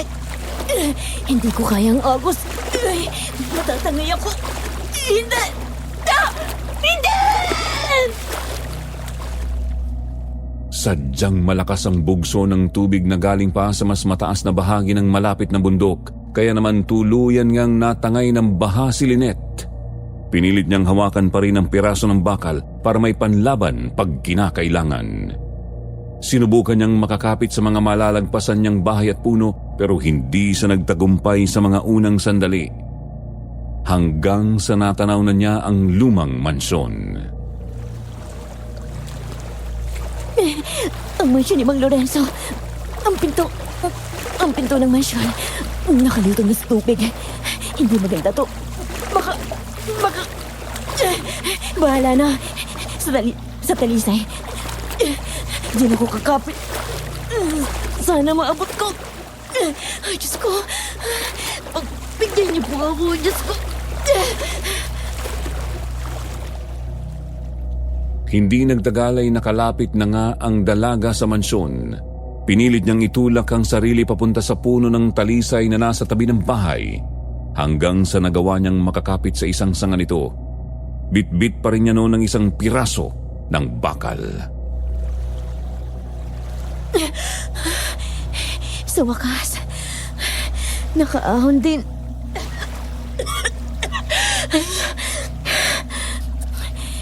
Ngayon, ano nang gagawin ko rito? Kung tutuusin, makakapasok ako sa bintana ng ikalawang palapag. Pero gagawin ko ba? Ang misteryosong mga alaga ng matanda ang tumatakbo sa isip ni Lynette noon. Naalala niya ang sabi nung nakausap niyang taga-baryo, siguradong hindi pangkaraniwang aso ang inaalagaan ni Mang Lorenzo. Teka sandali. Ang pinto. Sira na nga pala ang pinto ng mansyon. Hindi kaya nakatakas ang mga alaga ni Manong? Hindi kaya sila mismo yung... Napatingin si Lynette sa bintanang malapit sa sanga ng talisay. Pinilit niyang sumilip doon, pero wala siyang maaninag sa loob. Sarado kasi ang bintana at may kurtinang nakatabing. Bahala na to. Gagawin ko na lang. Kung mamamatay man ako, mamamatay ako may ginagawa. Alamin ko ang misteryong bumabalot sa bahay na to. Tinitigan ng dalagang salamin ng bintana. Nanalangin siya sandali. Nang makaipon ng lakas ng loob ay hinagis niya ang bakal papunta sa bintana. Papasok na ako. Maingat na pumasok ang dalaga sa bintana. Sinisiguradong hindi siya masusugatan ng mga bubog. Alam niyang hindi na siya makakapunta sa unang palapag dahil nilamon na ito ng baha. Pero inisip pa rin niyang tignan ang kinaroroonan ng ikalawang palapag. Unang bumungad sa kanya ang hagdan pababa. Sinilip niya yon at kita niyang halos abot na ng tubig ang huling baitang sa taas. Nakakakilabot ang bahay na to. Ang daming nakaukit na kakaibang mga marka. Sandaling nag-alinlangan si Lynette na magpatuloy sa pagdalugad sa bahay. Subalit nang may makita siyang kwarto ay pumasok sa roon. Nang makapasok naisip niya agad na malamang kwarto yun ni Mang Lorenzo. Maayos pa kasi ang kalagayan ng kwarto. Kasama na ang higaan. May litrato rin ng pamilya ni Mang Lorenzo sa isang dako na kalarawan ng lalaki, ang kanyang asawa at dalagang anak. Siya yatang dalagang anak ni Mang Lorenzo. Si Rosalina.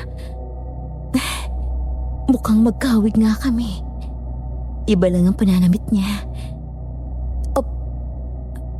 Anong mga yun?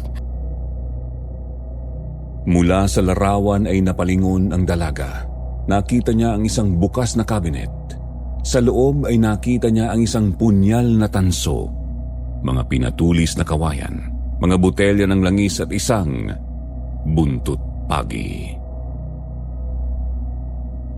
Ito yata ang panlaban ni Mang Lorenzo sa mga aswang. Kung gano'n, totoo nga. Totoo ngang manunugi siya ng aswang. Ibig sabihin pa nun, kinukulong niya rito sa mansyon ang mga nahuhuli niya. Itong punyal. Mukhang kakailanganin ko to. Napakaliit lang ng punyal na yun. Nasa 1 pulgada lang ang lapad at 3 pulgada ang haba ng patalim. Ang hawakan naman ay gawa sa kahoy na nasa 4 na pulgada ang haba. Aalis na siguro ako. Titingnan ko kung may magagawa ba ako para sa mga taga-baryo. Sana hindi tumaming mapatay ng mga demonyong yon. Problema ko na lang, paano ako makakalangoy sa baha? Ang lakas talaga ng agos eh. Bumalik si Lynette sa bintanang binasag niya. Ang bintanang may malapit na hagdan. Doon ay napaisip siya kung saan mas magandang manatili. Sa loob ng nakakakilabot na mansyon o sa sanga ng talisay. Dito na lang muna siguro ako maghihintay ng tulong. Hindi ko na kasi talaga kayang lamig sa labas. Magtatawag na lang ako kapag may lumapit ng nakabangka. Doon naghintay ang dalaga sa may bintana. Niligpit na lang din niya muna ang mga bubog para di niya aksidenteng matapakan. Tinambak niya ang mga ayon sa isang sulok. Lumipas ang halos 1 oras, wala pa ring tulong na parating. Nakatanaw lang si Lynette sa labas ng bintana. Marami na siyang nakitang inanod ng baha. Mga gamit, mga sanga, at kahit mga bangkay. 2 doon halatang biktima ng mga aswang. Hanggang sa napansin niyang umiinit na naman ang suot niyang hikaw. Ang mga hikaw, umiinit na naman. May aswang na naman ba sa paligid? Anong gagawin ko? Sapat na kaya mga panlaban na meron ako? Tilamsik ng tubig. Saan ang galing yun? Hindi naman yun galing dyan sa baha. Kumusta, Ine? Ikaw pala. Ang husay mo naman. Nagawa mong makarating dito. Nilamon ng kilabot si Lynette nang umahon sa binahanghagdan si Adang. Kasama nito ang isang babaeng siguro ay nasa 25 anyos. Pilit namang tinago ni Lynette ang punyal sa kanyang likod. Kung sakali kasi ay alam niyang makakatulong yun sa kanya. Anong ginagawa mo rito? Anong ginagawa mo sa bahay ni Mang Lorenzo? At nasaan ang kanyang bangkay? Kinailangan ko ang kanyang bangkay para sirain ang orasyong nakabalot sa kulungang ito. Kulungan? Kung ganon, mga aswang nga ang nilagay dito ni Mang Lorenzo? Oo! Kasama na itong mahal kong anak. Nay, siya po bang naikwento niyong babaeng pinagpasahan ni Lorenzo ng hikaw? Oo, siya nga. Tama nga kayo. Kamukhang kamukha niya si Rosalina. Siguradong masarap din ang isang to. Huwag na nating sayakin ang pagkakataong ito. Kapag napatay natin yan at naidispatcha natin ang hikaw, magiging ganap na ang ganti natin. Maigaganti na natin ang kapatid mong pinatay ni Lorenzo. Maigaganti na natin ang pagkulong niya sa inyo ng mga kauri natin. Natigilan si Lynette sa narinig at napagtanto. Agad niyang naisip kung ano ang posibleng nakaraan ni Mang Lorenzo at Adang, kung bakit kinamumuhian ni Mang Lorenzo ang aswang at kung bakit gustong gumanti ni Adang. Manahimik kayo! Mga demonyo! Hindi niyo ako mapapatay! Protektado ako ng Panginoon! Para namang may bagagawa ang Panginoon mo. Mukhang panig pa nga siya sa amin eh. Biruin mo ba namang magpadala ng bagyo sa mismong araw ng paglaya namin? Kaya naman, siguradong tapos ka ngayon!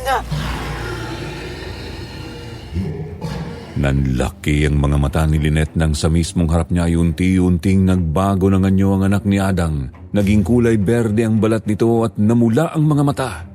Kahawig ng aswang na sumalakay sa klinika at sa mga halimaw sa baha. Oras na para kumain. Protektahin niyo po ako. Kaya ko to. Kakayanin ko to. Una natin kailangang maalis sa mga hikaw mula sa kanya, anak. Alam ko, Nay. Nandyan na ako! Mabilis na lumundag ang aswang papuntang bintana. Pinunit niya ang kurtinang naroroon tapos agad siyang sumugod papunta kay Lynette. Kuha ko na. Hindi niyo ako kayang hawakan. Bentahin ko yun. Agad na intindihan ni Lynette ang balak ng aswang. Pakay nitong gamitin ang kurtina na parang lambat, kaya naman pinwesto niya ang dalawang kamay sa bandang dibdib at yumuko. Dahil doon natabunan siya ng kurtina, subalit nasa saktong posisyon siya para makakilos. Mabuti naman at hindi ka na pumalag. Ayos yan. Para hindi ka na mahirapan. Magiging mabilis ang kamatayan mo. Hindi ako mamamatay. Etong sa'yo!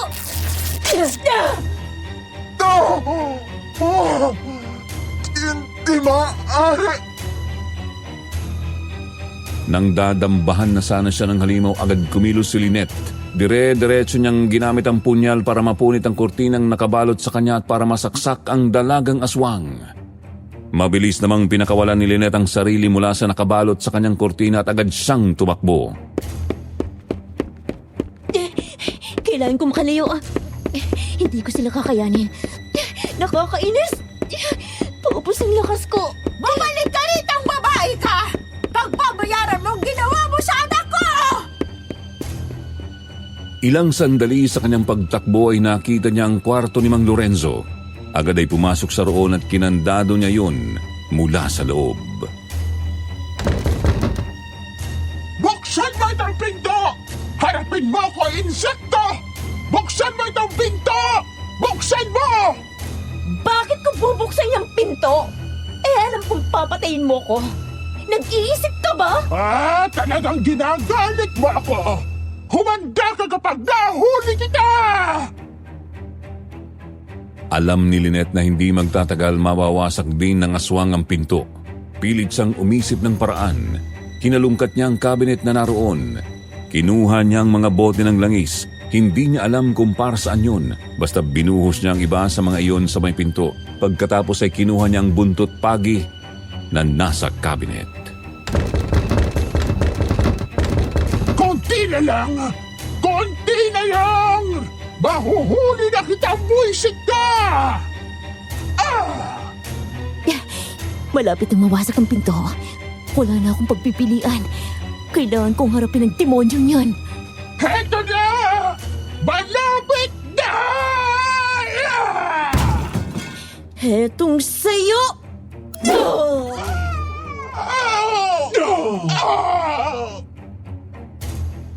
Pinaghahampas ni Lynette ng buntot pagi ang halimaw. Napalaw dito sa bahagi ng sahig na may langis. Agad-agad ay umusok ang balat ng aswang. Yan ang napapala mo sa pagmamaliit mo sa akin. Diyan ka na!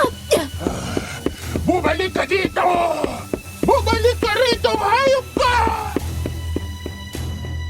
Muling tumakbo si Lynette. Doon siya dumiretso sa kabilang dako ng ikalawang palapag. May nakita siyang isa pang bintana. Sumilip sa roon at saktong nakita niyang may mga dumadaang nakabangka sa baha. Tulong! Tulungan niyo ako! Dito po! Dito po sa mansyon! Saklolo! Saklolo! Hindi kita hayaang makatakas! Napalingon si Lynette nang makita ang aswang na si Adang. Papasugod na ito ulit sa kanya. Agad ay sinalubong niya ito ng buntot pagi, subalit nagawa nitong makailag. Hindi mo ako basta mapapatay ng ganun na lang. Kung meron mang mamamatay dito, ikaw yon! Hindi! Hindi ako papayag na mamatay dito! Busit ka!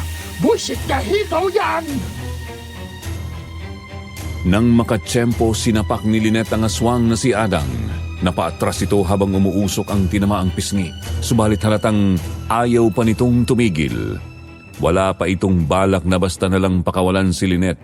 Mabuti na lamang at nagkaroon na ng pag-asa ang dalaga. Bigla na lang kasing umalingaw-ngaw ang dalawang putok ng baril mula sa labas. Layon mong babaeng yan! Halimaw! Bupad sa mga pangontra ang mga bala ng pistola ko. Kapag tinamaan ka, siguradong tapos ka. Nakakainis! Mga pakialamero! Muling nang paputok si Kapitan Sidoy. Noon din ay madali nang napatakbo palayo si Adang. Sinalubong siya ng kanyang anak. Halata ni Lynette na iniinda ng mga ito ang kani-kanilang mga pinsala. Tuloy-tuloy silang lumusong sa tubig baha doon sa may hagdan.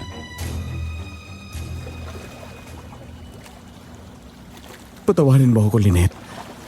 Sana'y mapatawad ako ni Jigo. Hindi ko kayo nabalikan. Mabilis na umangat ang tubig kagabi. Ang daming humihingi ng saklolo. Ayos lang po, Kapitan. Naiintindihan ko po. At huwag kayong mag-alala. Tutulong ho ako sa pag-aasikaso sa mga tao. Paano ka nga pala napunta sa mansyon ni Mang Lorenzo? At nasa na si Jigo?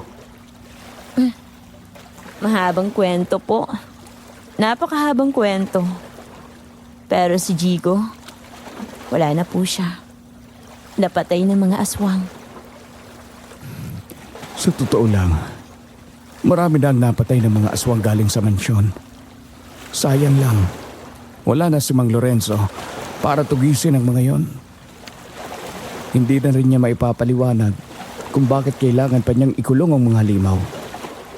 Pwede naman kasi niyang patayin sila agad pagkahuli pa lang, hindi ba?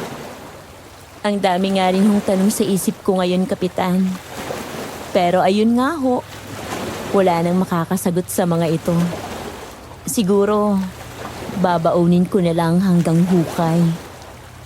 Sige na, Maupo ka muna dyan. Diretso tayo sa ligtas na lugar, ha? Doon pwede ka magpahinga.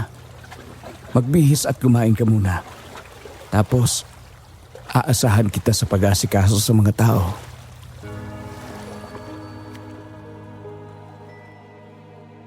Nakaligtas ang Lola Lynette ko mula sa mga aswang noong panahong yun. Ang problema, ilang linggo pa nilang hinarap ang magkakasunod na bagyo. Sinasabing inabot pa ng 40 araw bago humupa ang baha. Kaya naman talagang basag na basag ang kanyang kalooban. Mabuti na lang at nagawa rin naman niyang makaahon mula sa nasabing bangungot. Yun ay kahit hindi pa yun ang huling pagkakataong nakaharap niya ang mag-inang aswang. Opo, muli niyang nakaharap si Adang at ang anak nito. Kung sa paanong paraan, ikikwento ko sa susunod. Sa ngayon, dito ko na muna tatapusin itong liham ko. Maraming salamat po sa pagbibigay buhay sa tunay na karanasan ng aking Lola Lynette.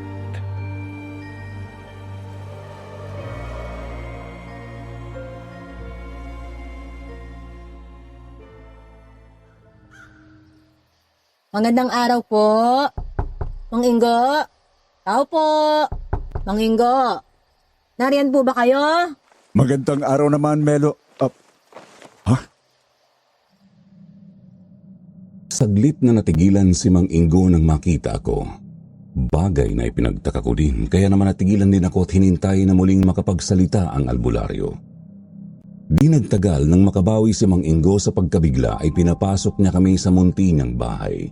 Pinaupo niya kami sa upuang kawayan. Ngunit ganun pa man, palagi pa rin niya akong tinititigan. Kaya naman hindi ko napigilan ang aking sarili na magtanong. Mang Ingo. Kanina ko pa ho kayo napapansin na nakatitig sa akin eh. Meron po bang problema? Wala naman.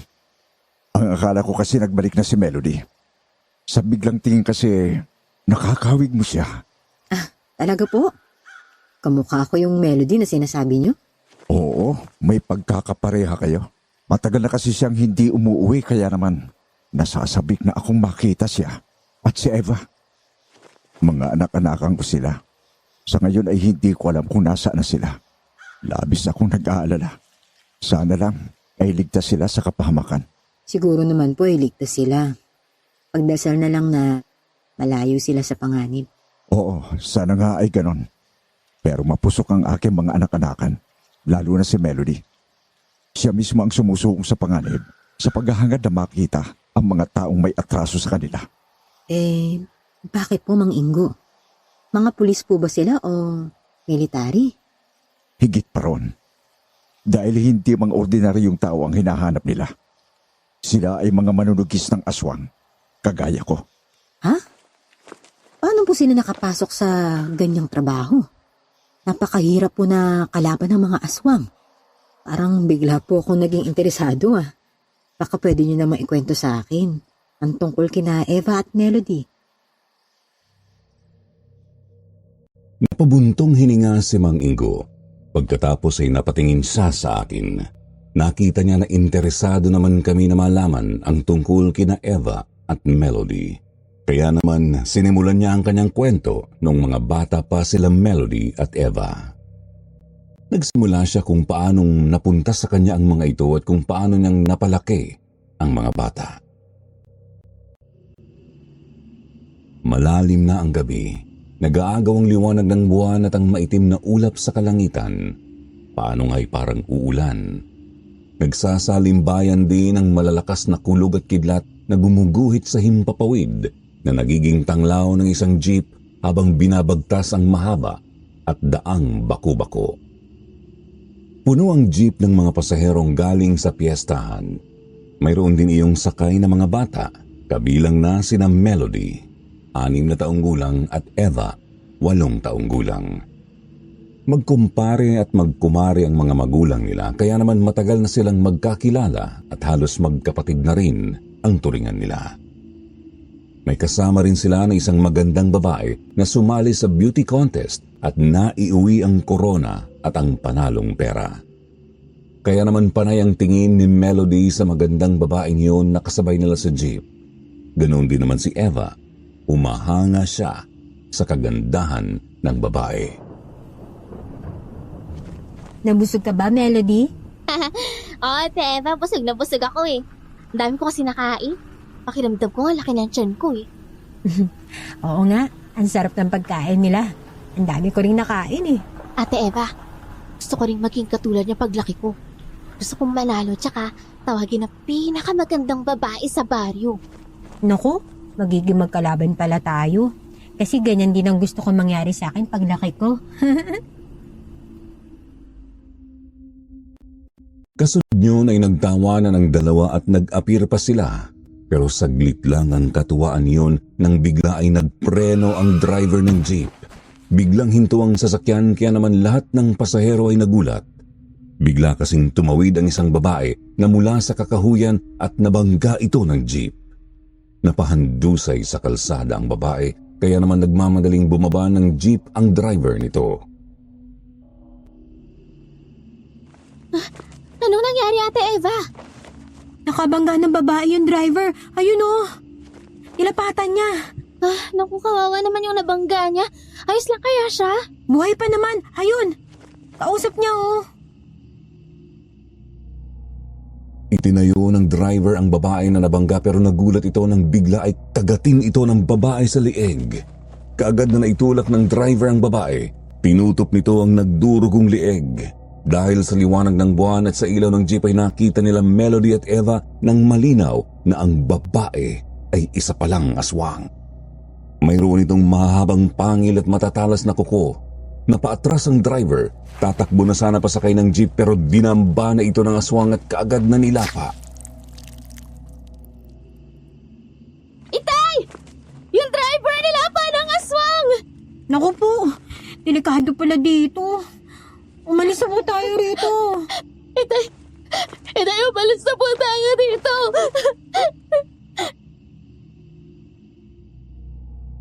Nagkagulo ang mga sakay ng jeep lalo na nang makita ng lahat ang ginawa ng aswang sa driver.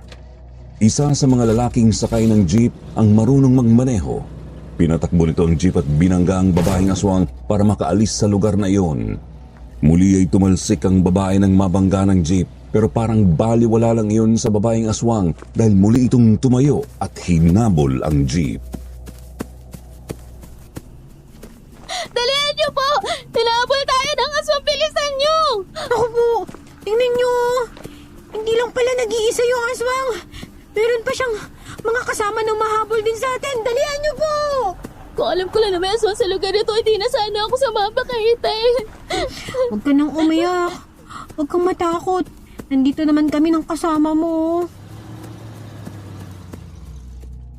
Lalong bumilis ang takbo ng jeep pero dahil bako-bako ang kalsada ay paggewang-gewang na ito. Kaya naman ang mga sakay sa loob ay mahigpit na ang kapit sa mga barandilya ng bintana at sa kisame ng jeep. Lahat ay nakatingin sa mga humahabol na aswang na napakabilis tumakbo. Isang malaking aswang ang tumalon ng mataas at bumagsak sa bubungan ng jeep. Ramdam ng lahat ang malakas na kalabog sa bubungan nito. Hanggang sa lumipat sa unahan ng jeep ang aswang at naabot nito ang driver. Nalito ang driver kung kaya nakabig nito ang manibela ng jeep. Nawala iyon sa kalsada at nagtuloy-tuloy na nahulog pababa sa ilog. Bumangga ito sa malaking bato. Kaya naman sugatan ang lahat ng sakay ng jeep. Ganun pa man ay nagpilit na bumaba sa jeep ang mga magulang ni na Eva at Melody at itinago sila sa ilalim ng jeep. Ate Eva, natatakot ako. Kang maingay. Sabi ni na Itay kahit anong mangyari, huwag tayong aalis dito. Saan na lang, huwag tayong makita ng mga aswang dito. Di nagtagal ay nakalapit na ang mga aswang sa jeep. Kahit mga sugatan ng mga kalalakihan na sakay ng jeep ay lumaban ang mga ito sa mga sumalakay na aswang gamit ang mga screwdriver at tubo na naroon. Pero dahil mababangis ang mga aswang, walang nagawa ang mga ito. Lahat sila ay nalapa ng mga aswang. Pati ang magandang babae na kasabay nila ay nilapa ng aswang. Lahat ng yun ay nasaksihan ni na Melody at Eva habang nakatago sa ilalim ng jeep. Nakatitig ang dalawa sa pinuno ng mga aswang na tinawag ng mga naroon na damyan. Modus lang pala nilang magkaroon ng paligsahan na beauty contest dahil ang totoo ay nalalapa nila lahat ng dumadayo sa kanilang baryo kapag pistahan na. Ang mga yun ang ginagawa nilang handa. Oo nga, Ate Eva. Ang sasama nila. Matapos na mapatay ng mga aswang ang lahat ng mga sakay ng jeep, nagmamadaling umalis ang mga ito lalo at busog na ang lahat. Pero sina Melody at Eva ay nanatiling nakatago sa ilalim ng jeep at impit na umiiyak. Makalipas ang mahabang oras ay tumilaok na ang mga manok na hudyat na papaumaga na. Nang sumikat ang araw ay natuklasan ng mga tao ang nangyaring aksidente. Nakita din ng mga nakakalat na bangkay sa paligid ng ilog. Mahabaging langit. Talagang walang awa ang mga aswang. Nilapa nila ang lahat ng mga sakay ng jeep. Tingnan niyo sa paligid. Baka merong pang mga bangkay dyan.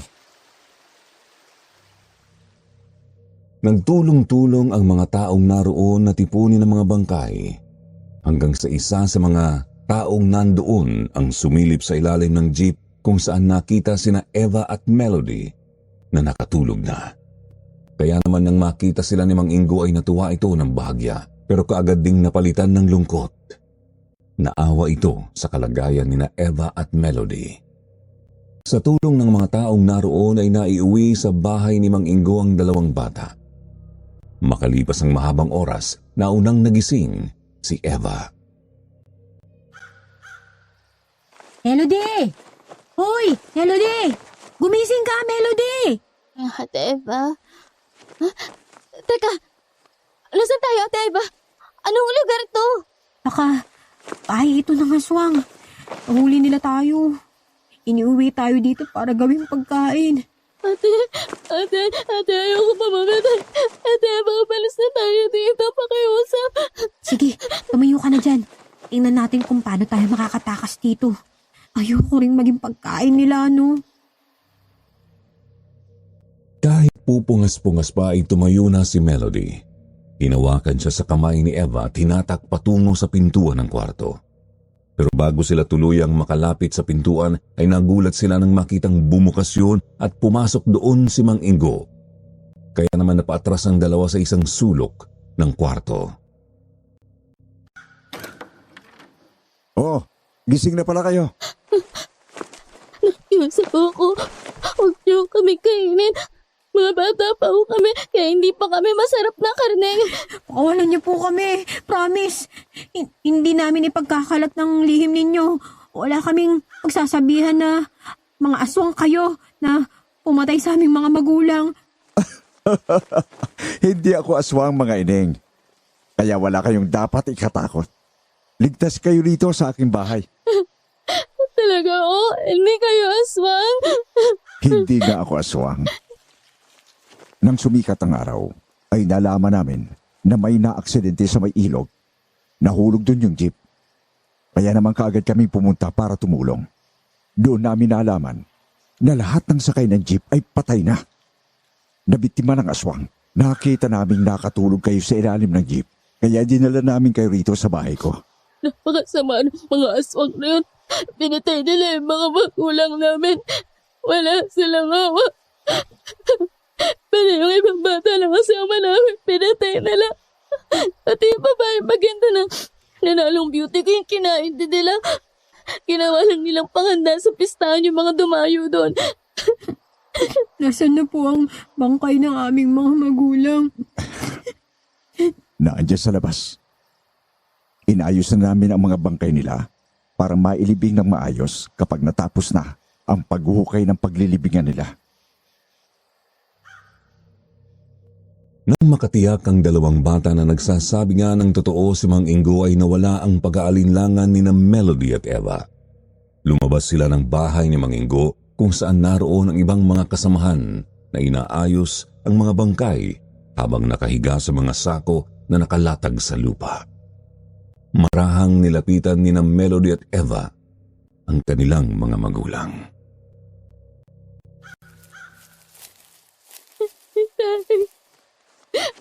Paano na ako may wala ka na?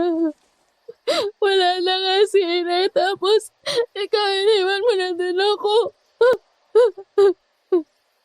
Sino na mag-aalaga sa akin, Tay? Itay, napakasama ng mga aswang na yun. Kitang-kita ko kung paano kanila pinatay. Pangako ko sa'yo, Itay. Kapag malaki na ako, haharapin ko silang lahat. Pagbabayarin ko sila sa lahat. Pagbabayarin ko sila ng mahal. Ate Eva, muna na tayo ngayon. Huwag ka nang umiyak, Melody. Hindi kita iiwanan. Pareho na tayong walang mga magulang kagagawan ng mga walang pusong aswang na yun. Dapat sa kanila mamatay. Oo nga. Hindi ko makakalimutan yung mukha ng pinuno nila, ate. Pag malaki na tayo, hahanapin natin siya, Ate Eva. Igaganti natin si Naitay. Oo. Yun talaga ang gagawin natin, kaya dapat malakas ang loob mo, ha? Huwag ka nang umiyak. Palagi sa akin sinasabi ng itay ko noong nabubuhay pa siya na kahit anong bigat ng problema na darating sa akin, pilitin kong maging matapang. Pwede akong umiyak pero pagkatapos nun, matuto akong lumaban at ipagpapatuloy kung ano man ang aking gagawin. Narinig ni Mang Ingo ang lahat ng mga sinabi ni Eva at sa totoo lang, humanga siya sa tibay ng loob na ipinakita ni Eva. Naisip ni Mang Ingo na bihira ang mga batang matatapang at malalakas ang loob na kagaya ni Eva. Nakita naman niya ang kahinaan ng loob ni Melody kaya naman lalo siyang naawa rito. Nilapitan ni Mang Ingo ang dalawa. Kung wala na kayong pamilya na mag-aalaga sa inyo, pwedeng dito na kayo tumira sa akin. Nag-iisa na rin naman ako sa buhay. Talaga po? Papatirahin niyo po kami ni Melody dito sa bahay niyo? Oo. Yun ay kung gusto nyo lang. Ituring nyo akong parang ama ninyo. Kasi halos kasing edad nyo lang din naman ang aking mga anak. Nasaan na ho yung mga anak niyo? Wala na sila. Kagaya ng mga magulang nyo, ay patay na rin sila. Nabiktima sila ng mga aswang. Kaya kagaya nyo din ako na nagagalit sa mga aswang. Ako at ang aking mga kasamahan ay mga manunugis ng aswang. Manunugis ng aswang po? Ang ibig niyo bang sabihin, nanguhuli kayo ng mga aswang? Tama ka. Hinahanap, hinuhuli at pinapatay namin ang mga aswang. Sa ganitong paraan, ay nagbabakasakali ako na maiganti ko na ang aking mga mahal sa buhay sa aswang na bumiktima sa kanila. Pero, paano niyo po nilalabanan yung mga aswang? Malulupit sila. Mababangis. Paano niyo sila pinapatay? Lahat ng nilalang na nabubuhay dito sa ibabaw ng lupa ay merong mga kahinaan. Kagaya ng mga aswang. Kahit anong klase pa yan, sigbin, binangonan o gabunan, ay meron pa ding kahinaan. Kaya magagawa namin silang patayin.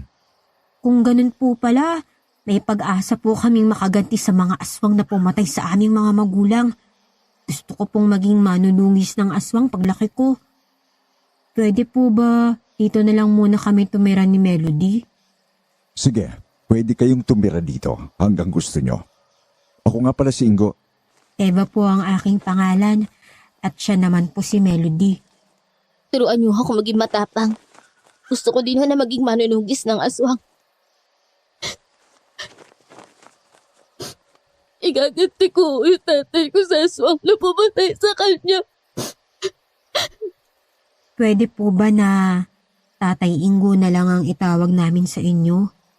Baka pwede po na kami na lang muna ang pumalit sa nawala niyong anak. Yumakap sina Eva at Melody kay Mang Ingo. Muling umiyak si Melody pero si Eva nanatiling matatag ang kalooban. Bakas sa mukha ang galit. Kinuyom ni Eva ang mga palad, tanda ng matinding galit sa mga aswang. At makalipas nga ang mahabang oras ay dumating na ang ilang mga kalalakihang naghukay ng paglilibingan ng mga bangkay. Kaya naman isinakay na sa isang kariton ang mga bangkay na nakabalot sa mga kumot at banig.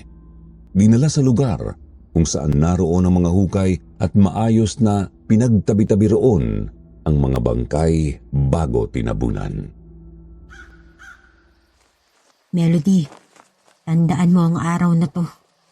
Dahil sa kanila, dinaulila tayo. Wala sa araw na to. Hindi na ako iiyak. Mula sa araw na to, isusumpa ko ang mga aswang. Pinangangako ko sa iyo, Itay. Hindi ko kaaawaan ng sino mang aswang na makakalaban ko. Ako din, Ate Eva. Pag malaki na ako, hahanapin ko sila. At hindi ko maaawa sa kanila. Igaganti ko si tatay. Sige na mga anak, magpaalam na kayo sa kanila para bumalik na tayo sa bahay. Sumang-ayon naman kay Mang Ingo sina Eva at Melody. Kumuha ng bulaklak ng damong ligaw si Eva. Inilagay niya sa ibabaw ng puntod. Si Melody naman ay hinawakan ng lupa na nakatabon sa puntod ng ama. Muli, impit siyang umiyak. Pero matapos niyon ay pinahid niya ang kanyang luha. Tapos humakbang na palayo sa puntod ng ama. Sumama sila kay Mang Ingo pabalik ng bahay. Mula ngayon, dito na kayo titira. Ituring niyo ako na inyong ama. Ituturing ko din kayong aking mga anak. Sana ay magturingan kayong magkapatid. Mula ngayon, hanggang sa inyong paglaki. Opo, Itay. Kahit naman po noon ay talagang para na kami magkapatid ni Melody. Ako po ang ate niya. Oo nga po kasi matapang po siya. Tsaka ako naman po iyakin. Pero ngayon pipilitin ko na rin maging matapang para magawa ko yung pinangako ko kay Itay. Sige, mabuti naman kung ganon. Simula bukas ay unti-unti ko na kayong sasanayin sa pakikipaglaban. Pag-aaralan nyo din ang mga kahinaan ng aswang, ha? Para alam nyo kung paano sila tatalunin. Ngayon pa lamang po ay nagpapasalamat na kami sa inyo, Tatay Ingo. Pangako po, hindi namin makakalimutan ang inyong kabutihan. Siya nga pala, hindi na ba kayo nagsisipag-aral? Ikaw, Eva, anong grade ka na ba? Ngayong darating po na pasukan ay grade 3 na po ako. At si Melody naman po ay grade 2 na. Sige, ngayong darating na pasukan ay papasok kayo sa paaralan. Kailangan yung matutong bumasa at sumulat. Itay, ang gusto ko lang matutunan ay kung paano lalabanan ng mga aswang. Kung paano sila papatayin para makaganti ako. Oo, mangyayari ang iniisip mo sa tamang panahon. Masyado ka pang bata sa ngayon. Papasok kayo sa paaralan ni Melody. At kapag wala kayong pasok, ay magsasanay naman tayo sa pakikipaglaban. Maliwanag ba? Sumang-ayon naman kay Mang Ingo sina Melody at Eva. Ilang araw lang ang nakalipas ay nagsimula na ang pagsasanay nila. Una ay tinuruan sila ni Mang Ingo ng self-defense para alam nila kung paano nila ipagtatanggol ang kanilang mga sarili. Arnis ang unang ipinahawak sa kanila ni Mang Ingo. Itinuro sa kanila kung paano gamitin ang arnis at kung saan mahinang parte ng katawan patatamain. Ipinaliwanag din ni Mang Ingo na darating ang araw na ang arnis ay papalitan ng itak o espada. Kaya dapat ay alam nila ang tamang paghawak at pupuntiryahin sa kalaban.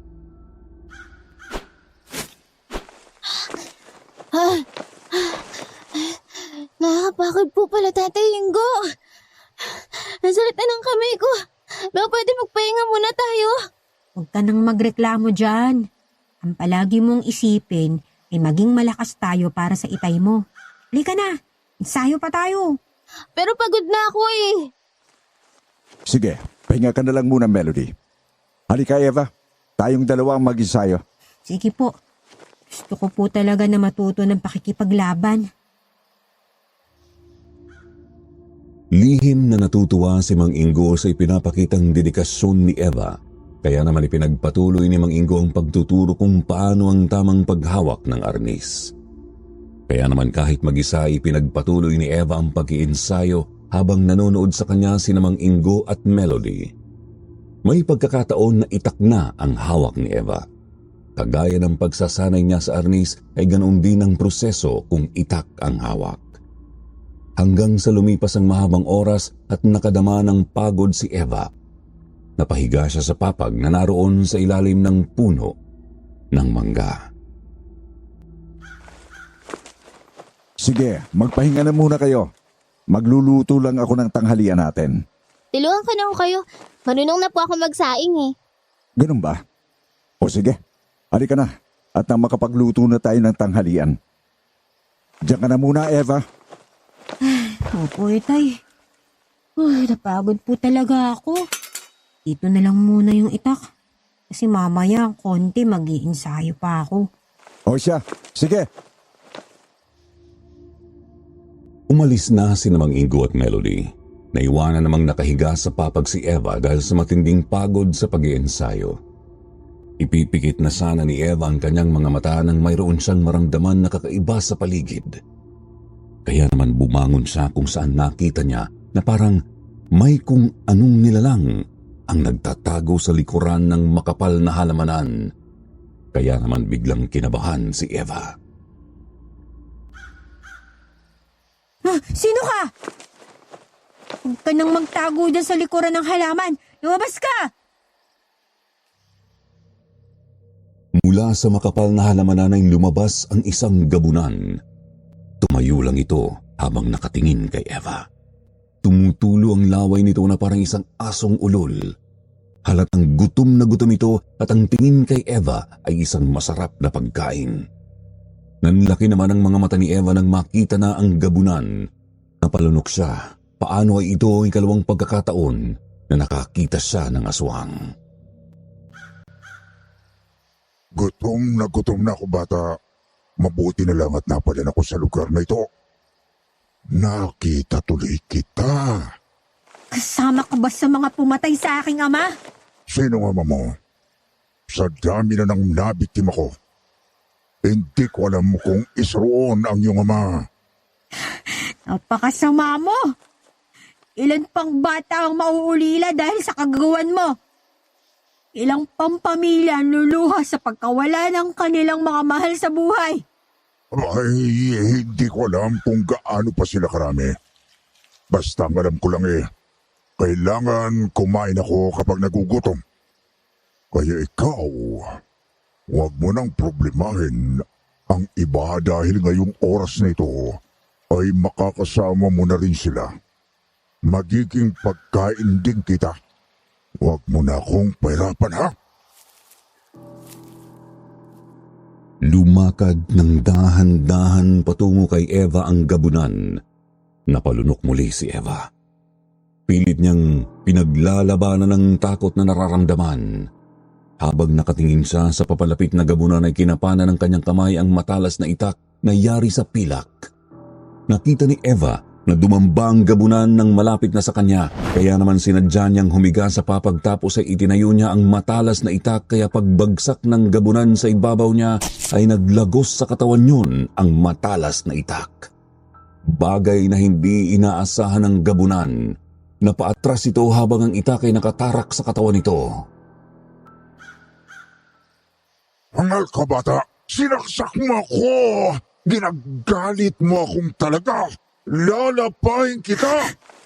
Tatay Ingo! Tatay Ingo, tulong! Walang iya ka! Yari pala sa pilak ang itak mo! Melody! Tatay Ingo! Tulong! Napaatras si Eva habang sumisigaw. Paano nga'y galit na galit ang gabunan kahit na nanghihina na dahil sa itak na nakatusok sa katawan, gusto pa rin itong kagatin si Eva. Hanggang sa magliparan ng 3 sibat na tumama lahat sa katawan ng gabunan. Narinig pala ng mga kasamahan ni Mang Ingo ang sigaw ni Eva, kaya naman nang makita ang gabunan ay sinibat na nila ito. walang buhay na bumagsak ang gabunan. Sakalang dumating si Mang Ingo. Ate Eva, ikaw ba yung pumatay sa kanya? Hindi ako. Ang mga kasamahan ni Tatay Ingo ang pumatay sa kanya. Pero yung itak na nakabaon sa katawan niya, ako ang may kagagawan. Naisip ko kasi, ang tinuro ni Tatay Ingo na mahina ang bahagi ng tiyan nila at tumatalab sa kanila ang tilak na itak. Kaya yun yung pinuntirya ko. Ang galing mo, Ate Eva. Napakatapang mo. Natakot nga ako kasi hindi ko nabunot yung itak kaya nawalan ako ng sandata kaya sumigaw na ako. Mabuti na lang at narinig ako ni na Mang Tasyo. Mabuti na lang pala naturuan na tayo ni Tatay Ingo ng kaunting kaalaman tungkol sa kanila.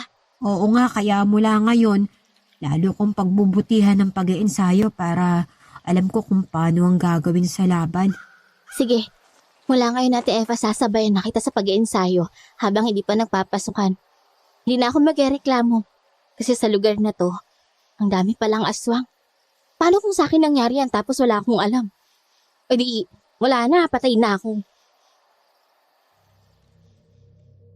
Napabuntong hininga na lang si Mang Ingo habang pinagmamasdan sina Eva at Melody. Tapos ay tiningnan niya ang bangkay ng gabunan dahil nagbalik na yun sa pagiging normal na tao. Nalaman nila na hindi taga roon ang gabunan, kaya inilibing na lang din nila ito sa may kakahuyan. Marami na po pala ang ganitong pangyayari dito sa baryo. Bakit hindi po kayo humingi ng tulong sa mga pulis? Noon, tuwing may ganitong pangyayari, ay inire-report namin sa pulisya sa bayan. Nagpapadala naman sila ng pulis na mag-iimbestiga rito pero wala naman ang nangyayari sa pag-iimbestiga nila. At saka, dahil napakalayo nito sa bayan, kalaunan ay wala ng pulis na pumupunta rito. Kaya ang mga taga rito ay nagdesisyon na labanan na lang ang mga aswang kapag sumasalakay. At isa ako sa mga naging manunugis ng aswang. Paano po yung mga batang pumapasok sa paaralan? Hindi ba delikado para sa kanilang pumunta ron? Sa totoo lang, ay delikado. Lalo na kung merong mga ganitong pangyayari na may naligaw na gabunan. Siguradong madidisgrasya sila. Tatay Ingo, hindi ba dapat sa gabi lang lumalabas sa mga aswang? Bakit yung sumalakay sa akin kahit araw ay nambibiktima? Maraming klase ang aswang, Eva. At itong gabunan, ang pinakakaiba. Hindi nila kailangan maghintay ng dilim para sumalakay. Kahit araw ay nagagawa nilang mabiktima dahil malalakas sila. Maswerte ka nga lang at naisahan mo siya. Napabuntong hininga si Eva, napatingin kay Melody, tapos ay bahagya siyang ngumiti na parang nagpapahiwatig na isa na sa mga aswang ang kanilang nasingil. Habang walang pasok sa eskwelahan ay nagpatuloy sa pagsasanay sina Eva at Melody sa tulong ni Mang Ingo. Ngayon ay hindi na nagrereklamo si Melody na kahit na napapagod ay nagpapatuloy pa rin siya sa pagsasanay. Naiisip niya kasi na baka dumating ang pagkakataon na mayroon din siyang makakaharap na aswang at wala siyang ibang aasahan kung hindi ang kanyang sarili. Madaling makilala ang isang aswang kahit hindi pa siya nagbabago ng anyo. Tandaan nyo na kapag meron kayong nakaharap na tao at hindi siya makatingin ng diretso sa inyo, palagi nakatagilid kung makipag-usap at palaging umiiwas sa magkatinginan kayo, aswang yon. Sa anong dahilan? Ba't ganun sila, Tatay Ingo? Kasi makikita nyo sa balintataw ng kanyang mga mata na nakabaliktad kayo. Kapag ganun ang kaharap nyo, sigurado na isa siyang aswang o kampo ng kadiliman. Pero yung nakaharap kong gabunan, diretso kong makipag-usap, Tatay Ingo. Ginagawa lang nila yon kapag desidido na silang biktimahin ang kanilang kaharap. Ipapakita na nila ang lahat ng lihim kasi alam nila na madadala na ang kanilang biktima ang lihim na yon sa kamatayan. Ganun ho pala. Sige po, tatandaan namin lahat ng mga tinuturo niyo sa amin, Tatay Ingo. O sige, mag-ensayo ulit tayo. Sumang-ayon naman kay Mang Ingo sina Melody at Eva. Lalong naging masidhi ang paghahangad ng dalawang bata na matutong idepensa ang kanilang mga sarili at patuloy din nilang inaalam ang mga bagay tungkol sa mga aswang dahil sa klase ng lugar nila na nagkalat ang mga ganoong nilalang. Dapat ay maging handa sila. Mabilis na lumipas ang mga araw. Kagaya ng pangako ni Mang Ingo, muling ipapasok sa paaralan sina Melody at Eva para makapagpatuloy ng pag-aaral. Pero sa unang araw pa lang ng pasukan ay napansin na agad ng dalawa na kakaunti lang ang pumasok sa paaralan. Ate Eva, kakaunti lang pala yung nag-aaral dito, no? Oo nga. Mukhang sinadya talaga ng mga magulang nila na wag na silang ipasok sa paaralan sa takot na mabiktima ng aswang ang kanilang mga anak. Oo nga eh. Pati mga teacher, konti lang din. Sige na, hanapin mo na yung room mo. Magkita na lang tayo mamaya ha. Yung patalim na pinadala sa'yo ni Tatay Ingo, wag na wag mo ipapakita kahit kanino ha. Bawal yan dito. Ilabas mo lang kapag kailangan. Alam mo na ang ibig ko sabihin ha. Oo ate, ikaw din palagi ka mag-iingat ha. Tayin mo ako pag-uwi mamaya. Oo, wag kang mag-alala. Hindi kita iiwanan. Napangiti si Melody tapos ay lumakad na siya palayo kay Eva. Hinanap niya ang kanyang kwarto. Nang makita niya ang kanyang room ay pumasok na siya. Kakaunti lang ang mga batang naroon. Wala pa silang 20. Wala pa siyang kakilala sa mga naroon kaya naman umupo siya sa pinakadulo ng upuan habang pinagmamasdan ang mga batang naroon. Palagi niyang tinatandaan ang sinabi ni Mang Ingo tungkol sa aswang. Kaya lahat ng makaharap niyang bata ay tinitingnan niya sa mga mata hanggang sa dumating ang kanilang teacher at makita siya. Good morning classmates. Ako nga pala si Melody Hermosa. Bagong transfer lang ako dito. Sana magkaibigan tayong lahat.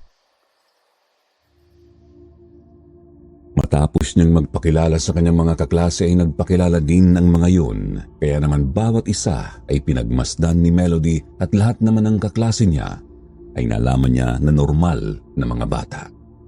Kaya naman nakatuon ang kanyang atensyon sa kanilang teacher. Paano nga ay hindi iyon tumitingin sa kanya ng diretso? Kaya naman lihim na naghinala si Melody hanggang sa matapos ang unang araw ng kanilang klase. Oh, bakit parang pinagpapawisan ka? Meron ka bang problema? Ate Eva, ate parang ayoko nang pumasok sa room namin eh. Ano ka ba? Kakasimula pa lang ng klase ayaw ka na agad. May problema ka ba sa mga kaklase mo? Sa kaklase ko wala. Kasi alam kong normal silang mga bata eh. Pero si Teacher Emma, sa kanya ako natatakot eh. Kasi hindi siya tumitingin ng diretso sa akin. Hinala ko isa siyang aswang. Ganun ba? Dapat pala mag-iingat tayo sa kanya. Baka nga isa siyang aswang. Halika na ate Eva. Andun na si ma'am. Baka marinig niyo yung pinag-uusapan natin. Sabi pa naman ni Tatay Ingo, matatalas daw yung pandinig ng mga aswang. Baka alam niya na pinag-uusapan natin siya. Sige, tayo na. Baka nandyan na si Tatay Ingo sa gate ng school. Diba sabi niya susunduin niya tayo kasi hapon na matatapos ang pasok natin. Nagmamadali nga sina Eva at Melody na tinungo ang gate ng paaralan. Doon ay nakita nila si Mang Ingo na naghihintay, kagaya din ng ibang mga magulang na naroon. Hatid at sundo ang mga anak para makasiguradong ligtas ang mga anak nila. Kaagad na silang umalis sa lugar na yon. Kagaya ng dati, daraan sila sa ilog at pagkatapos ay dadaan sa matalahib na lugar at kakahuyan ang paligid. Hanggang sa mayroong marinig si Eva. Eva, Melody, narinig niyo ba yun? Parang may bata na umiiyak. Oo nga eh. Doon sa bandarong tingnan natin. Baka nabiktima siya ng aswang. Dalian natin. Kaagad nga nilang pinuntahan ang direksyon kung saan nila naririnig na mayroong batang umiiyak at nakita nga nila na isang estudyante ang naroon. Umiiyak habang nakayakap sa sugatang kapatid na binata na. Nagdurugo ang braso niyon na halatang hiniwa ng kung anong matalas na bagay. Kaagad nilang nilapitan ang bata at ang kapatid niyon at nalaman nila na sinalakay ng isang babae ang dalawa. Kaya naman naalarma si Mang Ingo. Sinabi niyon sa dalawa na nasa paligid pa ang aswang, kaya naman inilabas ni na Melody at Eva ang mga patalim na nasa bag nila. Nararamdaman ko na nasa paligid lang ang aswang. Nabulabog lang siya nang dumating tayo. Tama si Tatay Ingo. Nasa paligid pa yung aswang. Ganito rin ang akin naramdaman nung sinalakay ako ng gabunan. Alasan mo, pakiramdam mo, Melody. Oo, ate. Nakahanda ako. Sa likuran ng puno ng akasya, naroon siya. Umanda kayo kasi bigla siyang sasalakay. Galitin mo, Tatay Ingo, para lumabas siya. Alam na namin na nagtatago ka dyan sa likuran ng puno, halimaw ka. Lumabas ka at harapin mo kami kung kaya mo. Pero kung mahal mo ang buhay mo, umalis ka na at iwanan mo ang mga batang ito. Hindi nga inalis ni na Melody at Eva ang atensyon sa puno ng akasya na itinuro ni Mang Ingo kung saan nagtatago daw ang sumalakay doon sa magkapatid. Ilang sandali pa, bahagya pang lumapit si Mang Ingo sa puno ng akasya. Di nagtagal ay lumabas mula sa likuran ng puno ang teacher ni Melody na si Emma. Teacher Emma, ikaw? Kung gano'n tama nga yung hinala ko, isa kang aswang! Ngayon sigurado na ako sa hinala ko. Nagkakamali ka ng paratang. Hindi ako aswang. Kung hindi ka aswang, bakit sinalakay mo ang mga ito? Sila ang sumalakay sa akin.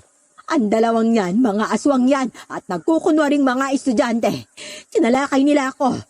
Mabuti na lang, at may dala akong patalim na panlaban sa kanila, kaya nataga ko ang isa sa kanila. Nataga ko ang isa sa kanila sa braso na sunggaban ako. Lumayo kayo sa kanila. Aswang ang mga yan. Kung ganon, naalin lang tayo, Eva, Melody. Nang lingunin ni na Eva at Melody ang bata at ang lalaking kasama nito ay nakita nila na ngumisi ng matamis ang mga ito, kasabayang paglabas ng matatalas na pangil. Kasabay niyo ay dinamba ng lalaking sugatan si Mang Ingo para kagatin, pero nakaiwas si Mang Ingo. Tapos ay tinaga nito ang lalaki na tinamaan sa tiyan. Ganun pa man ay hindi yun masyadong ininda ng aswang. Muling dinamba si Mang Ingo at nagpambuno sila. Nabitiwan ni Mang Ingo ang itak, kaya naman tutulungan sana ni na Eva at Melody si Mang Ingo nang harangin sila ng batang aswang. Nakipaggirian si na Melody at Eva sa batang aswang.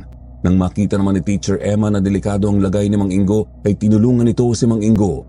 Sinaksak sa likod ang aswang. Biglang binitiwan ng aswang si Mang Ingo.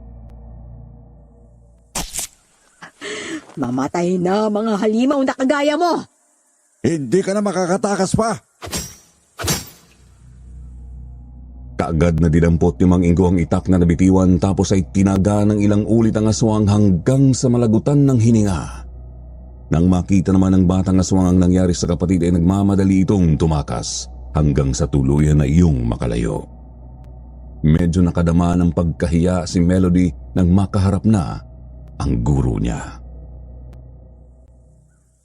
Teacher Emma, sorry ho, nagkamali po ako. Ayos lang yun, Melody.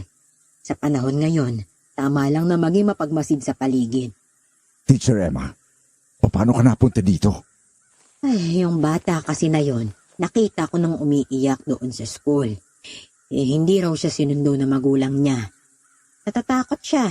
Natatakot siyang umuwi kasi ganito nga ang dadaanan niya. Kaya inihatid ko.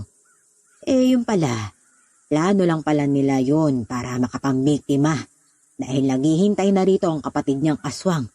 Ay, mabuti na lang at may dala akong panlaban sa kanila nang hablutin niya ako. Kaya nataga ko siya. Nakapagtago ako sa puno bago kayo dumating. Iniisip ko kasi aswang din kayo na kasama nila. Mabuti naman po't nakaligtas tayong lahat. Sige na, umalis na tayo sa lugar na to, ha? Baka may dumating na namang aswang lalo na kapag nakapagsumbong na ang batang yon. Tama si Teacher Emma. Tiyak na babalikan nila ang bangkay ng kanilang kaanak dito. Tayo na. Sige na, Melody. Mag-iingat kayo, ha? Magkita na lamang tayo sa school bukas. Opo, ma'am. Mag-iingat din po kayo. Matapos ang maikling pag-uusap ay umalis na sila sa lugar na yon. Naghiwalay sila ng direksyon na pinuntahan. Si Teacher Emma ay sa direksyon na pabalik sa paaralan at sila Melody naman ay ang direksyon pauwi sa kanilang bahay. Ngayon ay malinaw na kay Melody na hindi isang aswang si Teacher Emma kundi isang normal at mabuting guro. Mula noon ay naging kaibigan ni Melody si Teacher Emma. Lumipas ang maraming taon, nagdalaga sina Eva at Melody. Pero madalas ay nananaginip pa din si Melody. Melody! Hoy, Melody! Gumising ka! Ate Eva, anong nangyari? Pinapangungot ka na naman eh. Nagising ako nang marinig ko yung pag-ungol mo. Umiiyak ka na naman. Napanaginipan ko na naman sila ate. Kung paano nila pinatay ang magulang natin. Napakasama nila. Lalo na yung pinuno nila na tinatawag nilang Damian. Tama ka. Hindi ko rin makakalimutan ang pagmumukha ng taong yun. Gusto ko rin siyang hanapin at singilin. Pero, buhay pa kaya sila ate Eva? Matagal na yung panahong lumipas eh. Baka napatay na din sila ng ibang manunugis ng aswang. Eh di mabuti kung ganun. Ibang tao ang gumanti para sa atin. Ganun pa man, eh magbabaka sakali pa rin tayo. Hanapin natin siya. Sumang-ayon naman si Melody kay Eva pero hindi nila alam kung paano at kung saan sila magsisimula. Hanggang sa mabalitaan nila na mayroong paligsahan ng pagandahan sa kabilang baryo. Naisip ni Eva na sumali sila doon ni Melody. Ang titulong pinakamagandang babae sa baryo ang gusto nila. Kaya naman nagpaalam sila kay Mang Ingo. Ay, ang bilis ng panahon. Parang kailan lang ay mga musmus kayo. Lalo ka na, Melody. Iyaking ka pa dati. Ngayon, ang ganda-ganda mo na, anak. Oo nga tayo, Ingo. Yun po yung utang namin sa inyo. Kung hindi dahil sa inyo, baka wala na kami ni Ate Eva. Oo nga, Tatay Ingo. Salamat po sa inyong ginawang tulong para sa amin ha. Kaya pangako po, hindi rin namin kayo iiwanan. Aalagaan namin kayo hanggang sa inyong pagtanda. Isa lang ang hindi ko gusto sa inyo, Tatay Ingo. Meron kang hindi gusto? Ano yan, anak? Palagi mong sinasabi na mas maganda sa akin si Melody eh. Magsiselos tuloy ako. Ay, nako. Eto namang anak ko, siyempre maganda ka din. Pareho kayong maganda ni Melody para sa akin. Pero mas matapang ka naman. Oo nga naman ate. Mas malakas ka at mas matapang ka kaysa sa akin, no? Tama kayo. Kung nabubuhay lang ang mga itay ninyo, ay siguradong ipagmamalaki kayo ng mga yon. Matapos ang biruan, nagtawanan ang tatlo. Nagyakapan sila tapos ay muling natahimik sina Eva at Melody. Paano? Naalala nila ang kanilang mga magulang na naging biktima ng aswang. Paano nga ay muling nabanggit yun ni Mang Ingo? Oo nga po. Maaga nila kaming iniwan dahil sa mga aswang. Kaya ngayong handa na kami, gusto ko po sanang ipagpatuloy ang paghahanap sa taong pumatay kina Itay. Tama ka ate. Hindi rin ako magkakaroon ng katahimikan habang hindi ko pa naigaganti si Itay. Palagi ko silang napapanaginipan. Masyadong mapanganib ang iniisip niyo, mga anak. Huwag kayong masyadong maging mapusok. Baka mapahama kayo. At saka pwede niyo naman silang hanapin kasama ako. Bakit kailangan niyo pang sumali sa mga beauty contest? Kaya nga po sasali kami sa mga beauty contest. Baka sakaling matagpuan namin ang hinahanap namin. Natatandaan ko pa nga po yung sinabi ng pinuno ng mga aswang na sumalakay sa amin eh. Tuwing kapistahan nila ay mayroong paligsahan ng kagandahan para maraming dumayo at sumali. Pero ang totoo nilang pakay ay gawing handa sa pistahan ang mga dadayo doon. Kagaya ng nangyari sa amin nun. Kaya ngayon, yun ang gagawin namin, Tay Ingo. Baka kasi nagpapatuloy pa rin sa ganung gawain yung mga yun eh. Kaya nga po tinuruan ninyo kami kung paano ipagtanggol ang aming mga sarili, di po ba? Ngayon po na nakahanda na kami, pwede na namin silang harapin. Oo nga, Tay Ingo. Kahit maraming taon ay nakakaraan, mula nung mabiktima nila yung mga magulang namin, hindi pa rin nawawala yung sakit sa puso ko. Ngayon ko lang ulit naramdaman ang ganitong pag-aalala. Alam niyo naman, na mula pa noon na itinuring ko na kayong parang mga tunay kong anak. Napakasakit sa dibdib nung mawala ang aking mga mahal sa buhay noon. Ngayon, parang hindi ko nakakayanin kapag isa man sa inyo ay mawala pa. Huwag po kayong mag-alala, Tatay Ingo. Mag-iingat po kami ni Melody. Sasali kami sa mga paligsahan para hindi nila mahalata na hinahanap namin sila. Sa palagay ko naman, isa sa mga baryong malapit lang dito yung pinaglulunggaan ng mga aswang na pinamumunuan ni Damian eh. Wala na ngang nagawa si Mang Ingo. Hindi na nito napigilan ang plano ni na Melody at Eva.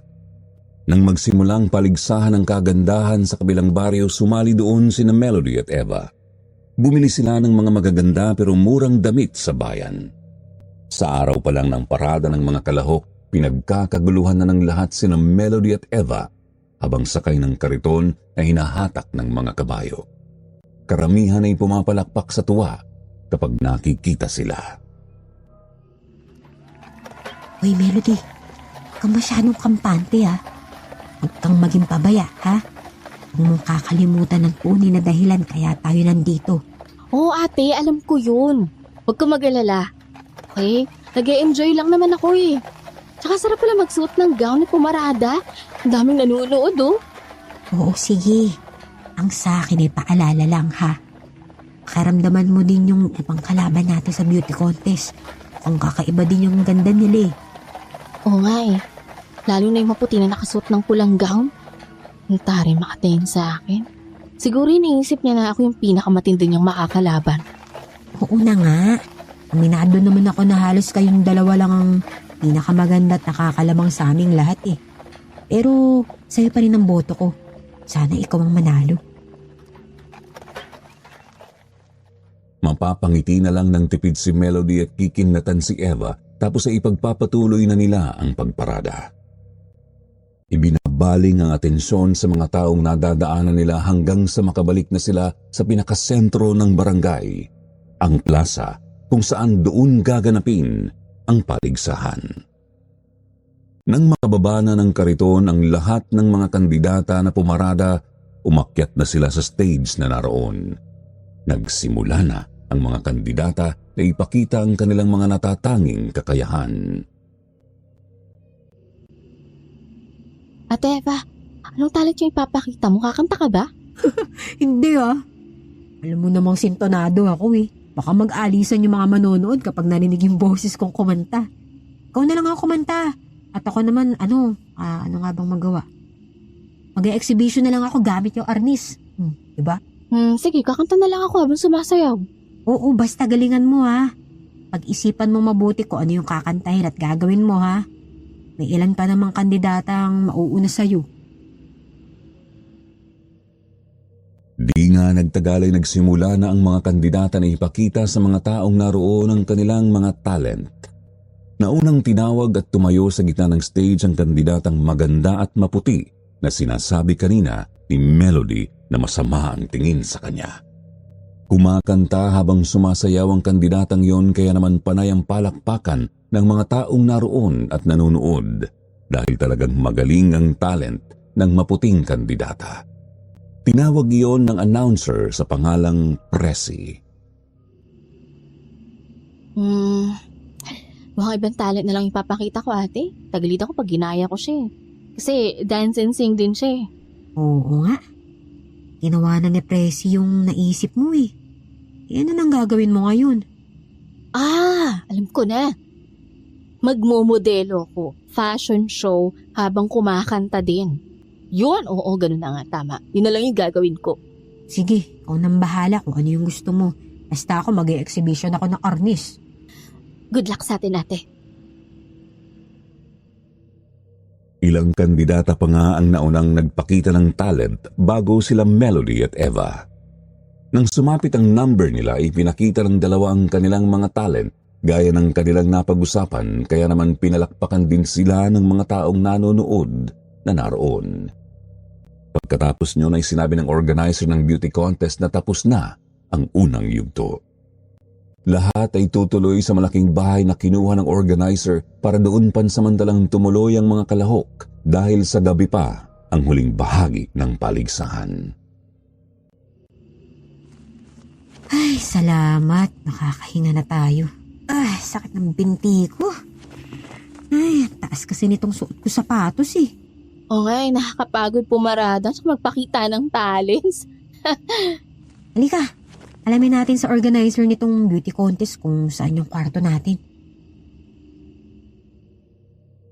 Sumang-ayon naman si Melody kay Eva. Kagaya ng ibang mga kandidata ay lumapit sila sa baklang organizer ng event para alamin kung ano ang gagawin nila. Lahat sila ay dinala sa malaking bahay na medyo malayo sa plaza. Maraming kwarto ang bahay na yon at bawat kwarto ay mayroong kama, kaya makakapagpahinga ang bawat kandidata. Hindi ka na doon sa kwarto. Doon sa kwarto ko. Doon na lang tayong dalawa. O sige ate, sama na lang tayo sir, malaki naman pala yun eh. Papasok na sana sina Melody at Eva sa kanilang kwarto nang bigla ay sumingit si Presi na parabang nang aasar. Nauna na itong pumasok sa room kaya naman nagulat sina Eva at Melody. Isinara na ni Presi ang pintuan ng kwarto kaya naman naiwanan sa labas sina Melody at Eva. Nandoon din ang iba pang mga kandidata na nakakita sa ginawa ni Presi. Kaya parang nainis si Eva.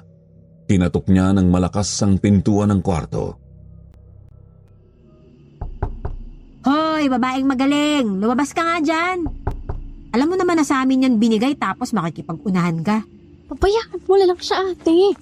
Marami pa namang kwarto eh, ikaw talaga. Eh, bastos eh. Sarap sapakin ng pagmumuka. Ako, kung wala lang tayo sa kompetisyon, tinatulan ko na talaga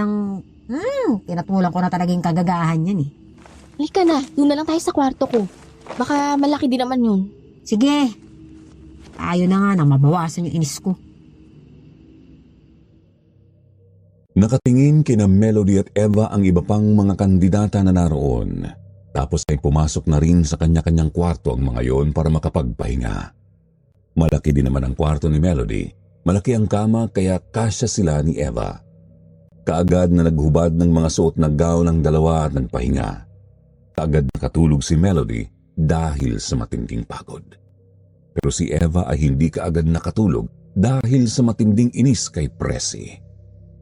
Di nagtagal ay napabalikwas si Eva nang makaramdam ng kakaiba. Nakita niya kasing gumalaw ang seradura ng pintuan ng kanilang kwarto kaya kaagad naman siyang bumangon at lumapit sa pintuan. Kaagad niyang pinindot ang lock. Melody, gising. Uy, gumising ka.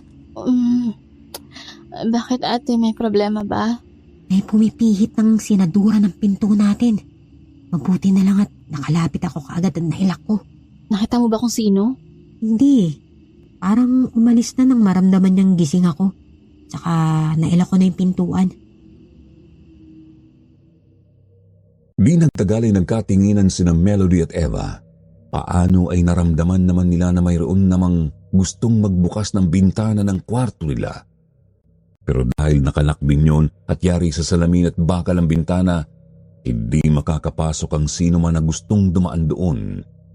Hanggang sa makarinig sila ng malakas na sigaw, boses yon ng baklang organizer ng event. Nagmamadaling lumabas ng kwarto sina Melody at Eva kung saan nakita nila na nagkakagulo ang mga kandidata sa tapat ng kwarto ni Presi. Kaagad na lumapit sa kwarto ni Presi si Melody at nakita niya ang dugoang katawan ni Presi. Patay na si Presi, ate Eva. May kagat siya sa leeg at winasak yung dibdib niya. Ano? Patay na siya? Oo, parang pinatay siya ng aswang eh. Hindi na kumibo si Eva, bagkus ay marahan itong lumapit sa kwarto ni Presi at sumilip kung saan nakita nga na namatay si Presi na nakadilat ang mga mata. Nagdurugo pa ang leeg at wasak ang dibdib. Napabuntong hininga si Eva tapos ay napatingin siya sa paligid kung saan lahat ng mga kandidatang naroon ay nakatingin sa kanila ni Melody. Iniisip niyo ba na porke kami yung nakaaway niya kanina, gagawin namin yan sa kanya? Nagkakamali kayong lahat ha. Hindi kami mga aswang. Tama ang ate ko. Kahit naman ganun yung ginawa sa amin ni Presi, wala kaming dahilan para gawin yan sa kanya. Nakita niyo naman yung itsura ng bangkay ni Presi, di ba? Aswang yung pumatay sa kanya at hindi kami yun. Ang totoo niyan, kanina ay meron ding gustong pumasok sa loob ng aming kwarto. May pumipihit sa sinadura ng pintuan. Mabuti na lang at nagising ako. Naila ko yung pintuan. Tapos sa bintana ng kwarto namin, may gusto ring magbukas at pumasok. Pero dahil may salamin at may grills yun, hindi siya nakapasok. Nabigo rin siya sa amin kaya siguro yung kwarto ni Presi nakatabi lang nung kwarto namin. Yun yung pinasok niya. Walang tumugon sa sinabi ni na Melody at Eva. Lahat ng mga naroong kandidata ay umiiyak sa matinding takot sa nangyari kay Presi. Lahat din ay makahulugan ng mga tingin kina Melody at Eva kaya hindi mapakali ang dalawa kasi iniisip nila na lahat ng naroon ay nag-iisip na sila lang ang may dahilan para gumawa ng masama kay Presi. Ilang sandali pa ay dumating na doon ang Kapitan Del Barrio kasama ang ilang tauhan at inayos ang bangkay ni Presi. Kailangan natin mag-ingat, Melody. Hindi natin alam kung kasama ba natin dito sa loob ng bahay yung aswang o galing siya sa labas at sinalakay si Presi. Tama ka, Ate Eva. Mali na naman yung hinala ko. Akala ko si Presi yung magiging malaking problema natin eh. Inisip ko na nga na aswang siya eh.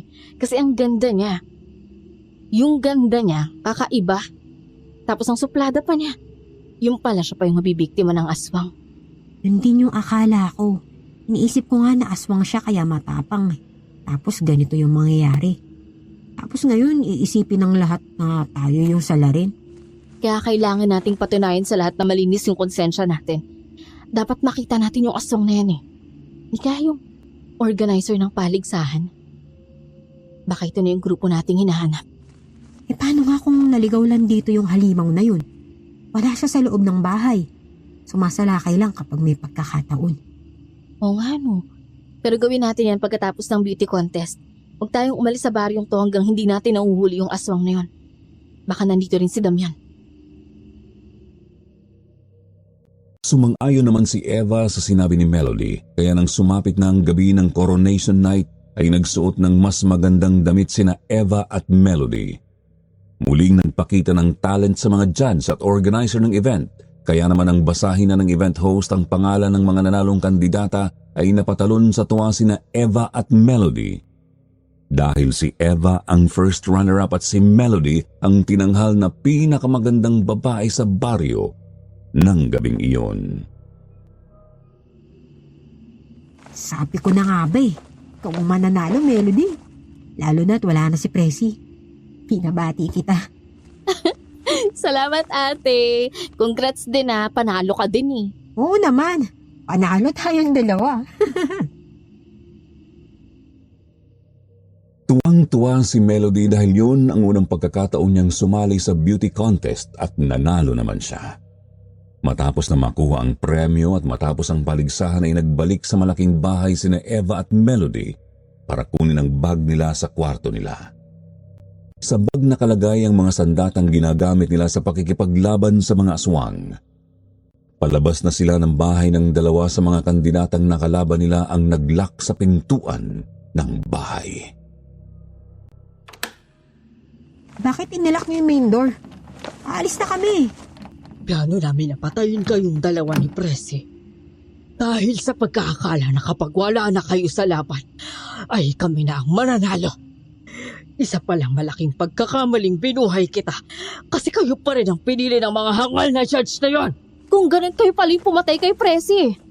Kayo din yung nagtangka na pasukin yung kwarto namin. Alam nyo, kami yung napagbintangan sa ginawa nyo eh. Dadalhin nyo sa hukay ang lihim na inyong nalaman. Mamamatay din kayong dalawa ngayon. Parang mali yata kayo na iniisip. Mga salot. Kasi alam namin na babalikan kami ng aswang. Dahil bigo siyang mapasok kami sa kwarto kaya nakipagsabuatan na kami sa Kapitan Del Barrio dito. Kaya kayo ang pumasok sa aming patibong. Nagulat ang dalawang gabunan nang mabuksan ulit ang pintuan ng bahay at pumasok doon ang Kapitan del Barrio kasama ang mga kalalakihang armado ng sibat at mga itak. Sa galit ng dalawang gabunan ay sinalakay sina Melody at Eva, pero bago sila makalapit ay nagsiliparan ang mga matutulis na sibat. Bumaon sa katawan ng dalawang gabunan ng mga sibat na naging dahilan ng madali nilang kamatayan. Nabigyan na rin ng katarungan ng kamatayan ni Presi. Kagaya natin, dayo lang din naman sa baryo ito yung mga salot na yan eh. Dito pa talaga naghasik ng lagim yung mga yan. Buti lang napigilan natin sila kaagad. Tayo na. Umalis na tayo sa lugar na to. Sa paligay mo ba, wala na sa lugar na ito yung hinahanap natin? 2 araw pa lang tayo dito eh. Umuwi na muna tayo, Melody. Tapos ay planuhin natin ang mga susunod nating gagawin, ha? Malapit lang naman dito yung bahay ni Tatay Ingo eh. Kumuha muna tayo ng mga damit natin para meron tayong pamalit. Puro gown yung dala natin eh. Sige ate, ikaw ang bahala. Mukhang tama ka nga eh.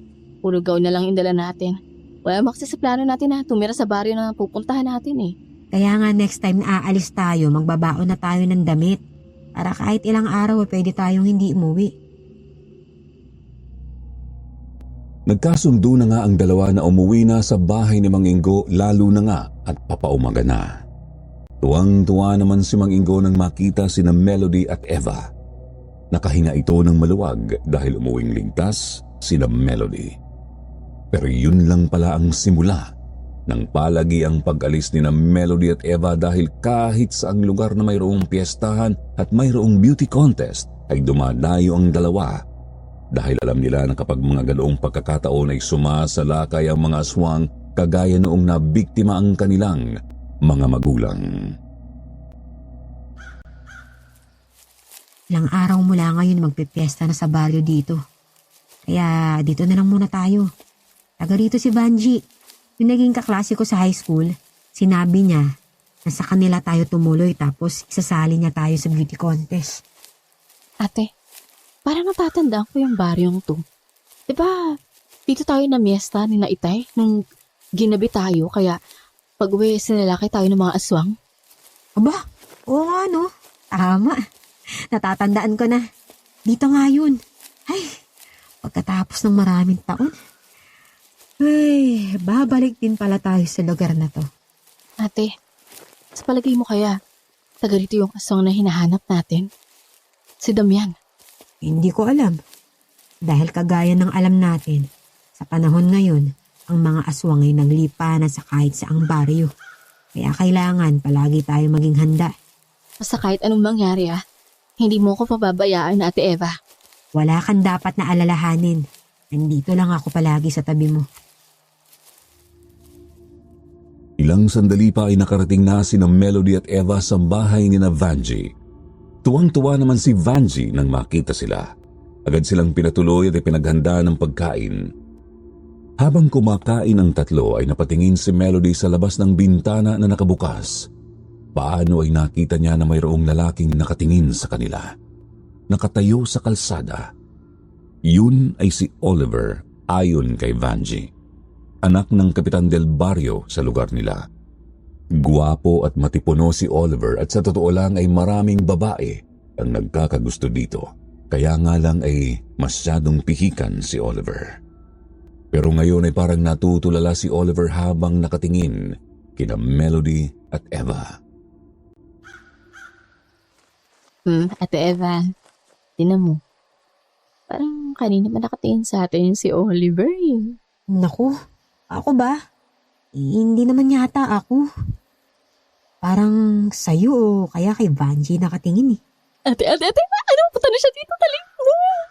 Palapit na sa atin si Oliver. Ano gagawin natin? Ano ka ba? Kumalma ka nga lang dyan. Para naman ngayon ka lang nakakita ng lalaking gwapo. Totoo naman yung sinasabi mo eh. Ngayon lang naman talaga eh. Ate, tignan mo. Ang gwapo niya, diba? Hindi malaman ni na Melody at Eva ang gagawin habang papalapit sa kanila si Oliver na malayo pa ay nakangiti na. Pormang-porma ito sa suot na itim na t-shirt na saktong-sakto lang sa katawan ng sukat, kung kaya bakat na bakat ang mga muscle sa malaking katawan nito. pagkatapos ay pantalong maong, nakasuot ng rubber shoes at may suot na Ray-Ban. Magandang araw sa inyo, Vanji. Napadaan lang ako. Nakita ko meron ka palang bisita na magagandang babae. Baka pwede naman makipagkilala. Eva. Eva ang pangalan ko. At ito naman ang kapatid ko si Melody. Natutuwa ako makilala kay Eva. Napakaganda niyo magkapatid. Tama-tama, nandito kayo. Sa araw ng pista, merong mga pa-contest, mga palaro at mga beauty contest. Sasali ba kayo? Salamat pero hindi pa namin sure kung sasali kami kasi mukhang maraming magagandang babae dito sa baryo nyo eh. Kahit naman maraming babaeng magaganda dito, paligsahan naman yun. Mananalo kung sino ang pinakamagaling, pinakamatalino at pinakamaganda at saka isa ako sa magiging judge doon. Sige, sasali kami. Kaya lang, hindi ba magulo dito kapag fiesta? Hindi naman. Wala kayong dapat alalahanin kasi kapitan naman dito yung tatay ko. O paano? Saan ko kayo doon, ha? Sumang-ayon naman sina Melody at Eva, tapos ay umalis na si Oliver. Makikita ang kislap sa mga mata ni Eva habang tinatanaw ang papalayong si Oliver. Si Melody naman ay pasimple lang tinitingnan si Oliver tapos ay itinuloy na niya ang pagkain. Nang gabing iyon ay nagulat sina Eva nang marinig na nagkakagulo ang mga tao. Anong nangyari? Bakit maraming tao? Hindi ko alam kung bakit ate. Nagpupunta sila dun sa banda ron ho. Halika Melody. Tingnan natin kung ano yung pinagkakaguluhan nila dun. O sige, dun sila nagpupunta ate. Tara. Sinundan nga ni na Melody at Eva ang mga tao patungo sa sagingan kung saan nakita nila na mayroong babaeng nakahiga roon, duguan at wala ng buhay. Wasak din ang dibdib ng babae kung saan wala na ang laman loob nito. Narinig nila ang usap-usapan ng mga taong nakikiusyoso na mayroon daw nakarinig sa malakas na pagsigaw ng babae. Nang sinakluluhan ay nakita ang isang malaking asong itim ang kumagat at pumatay sa babae. Permadong aswang ang pumatay sa babae niyan, Melody. Tama ka ate. Nabiktima nga siya ng aswang. Eva! Nandito pala kayo ni Melody? Oo. Kasi nagulat kami. Nagkakagulo yung mga tao. Kaya pala pinabiktima yung aswang. Naku, nagkakamali kayo. Wala namang aswang dito sa amin. May mga ganyang insidente na noong mga nakaraan na kagagawan pala ng mababangis na hayop sa gubat. Baka may naligaw na naman dito at ang babaeng yan ang nakita. Hayop gubat nga lang ba yung pumatay sa babaeng yan? Bakit naubos naman yung lamang loob niya? Ganun talaga ang mababangis na hayop gubat. Pag wala silang mabiktima na kagaya nila, tao ang napagdidiskita nila at kinakain para lang maibsan ang kanilang gutom. Kaya nga mga tao dito, pagsapit ng dilim, namamalagi na sa loob ng kanilang bahay. Pero meron pa ding matitigas ang ulo kagaya ng babaeng to. Kaya ganyan ang nangyari sa kanya. Ay, kawawa naman siya. Napakalupit ng naging kamatayan niya. Kaya kayo magkapatid, dahil lang kayo dito sa amin. Kapag sumapit ang gabi, huwag na kayong lalabas pa ha.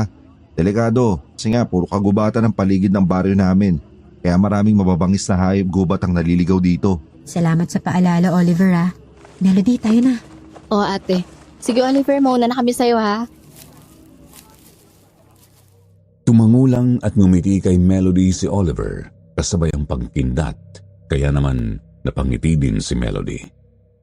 Nakita din pala iyon ni Eva kaya naman siniko nito si Melody at hinatak para umalis na sila sa lugar na yon.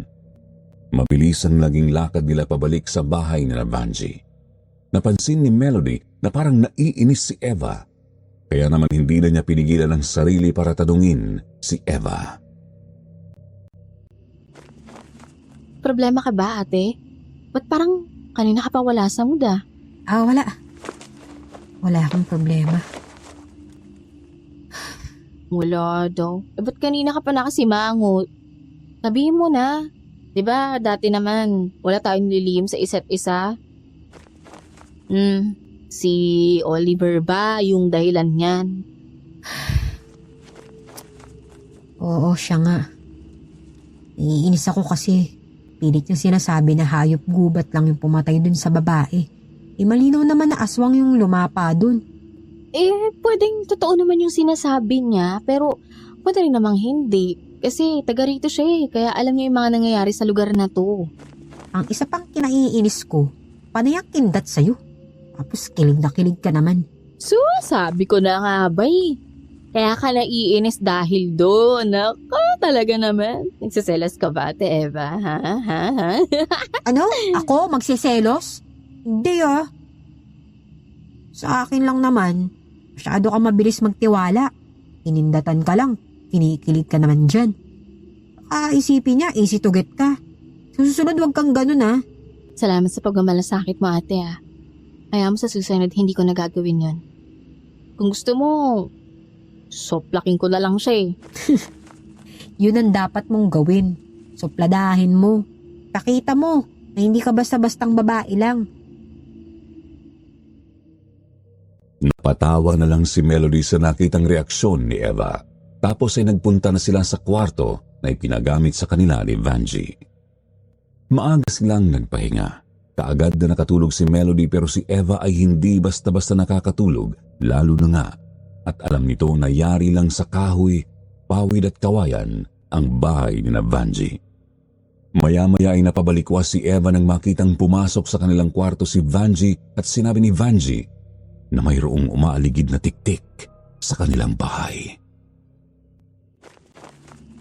Alam ko na yan, Vanjie. Alam kasi nila na tayo lang kami sa lugar na to. Kaya kami ang bibiktimahin nila. Melody, umising ka. Ate Eva, bakit ba? May umiikot na tiktik sa paligid ng bahay ni Vanjie. Tayo ang punterya ng aswang. Kasi alam niyan dayo lang tayo. Malakas na yung huni ng tiktik ko. Ibig sabihin, malapit lang yung aswang at nagmamasid. Ano gagawin natin, ate? Mahirap makapaglaban sa mga aswang kasi tuso yung mga yan. Ginagamit na pananggal lang yung kadiliman. Kaya gaya ng dati, palabasin natin sila sa kadalimang pinagtataguan nila. Ano, ready ka na ba? Sige, sa ganitong paraan baka makita na natin yung hinahanap natin. Lumabas ng bahay si Melody at kunwari ay naiinitan siya kaya mayroon siyang dalang pamaypay. Naupo siya sa harapan ng bahay ni Vanjie habang ang mga mata ay inililibot ng tingin sa paligid, lalo na sa malalaking puno na nasa di kalayuan ng bahay. Dahil madalas ay sa mga ganoong lugar nagtatago ang mga aswang habang naghihintay ng mabibiktima.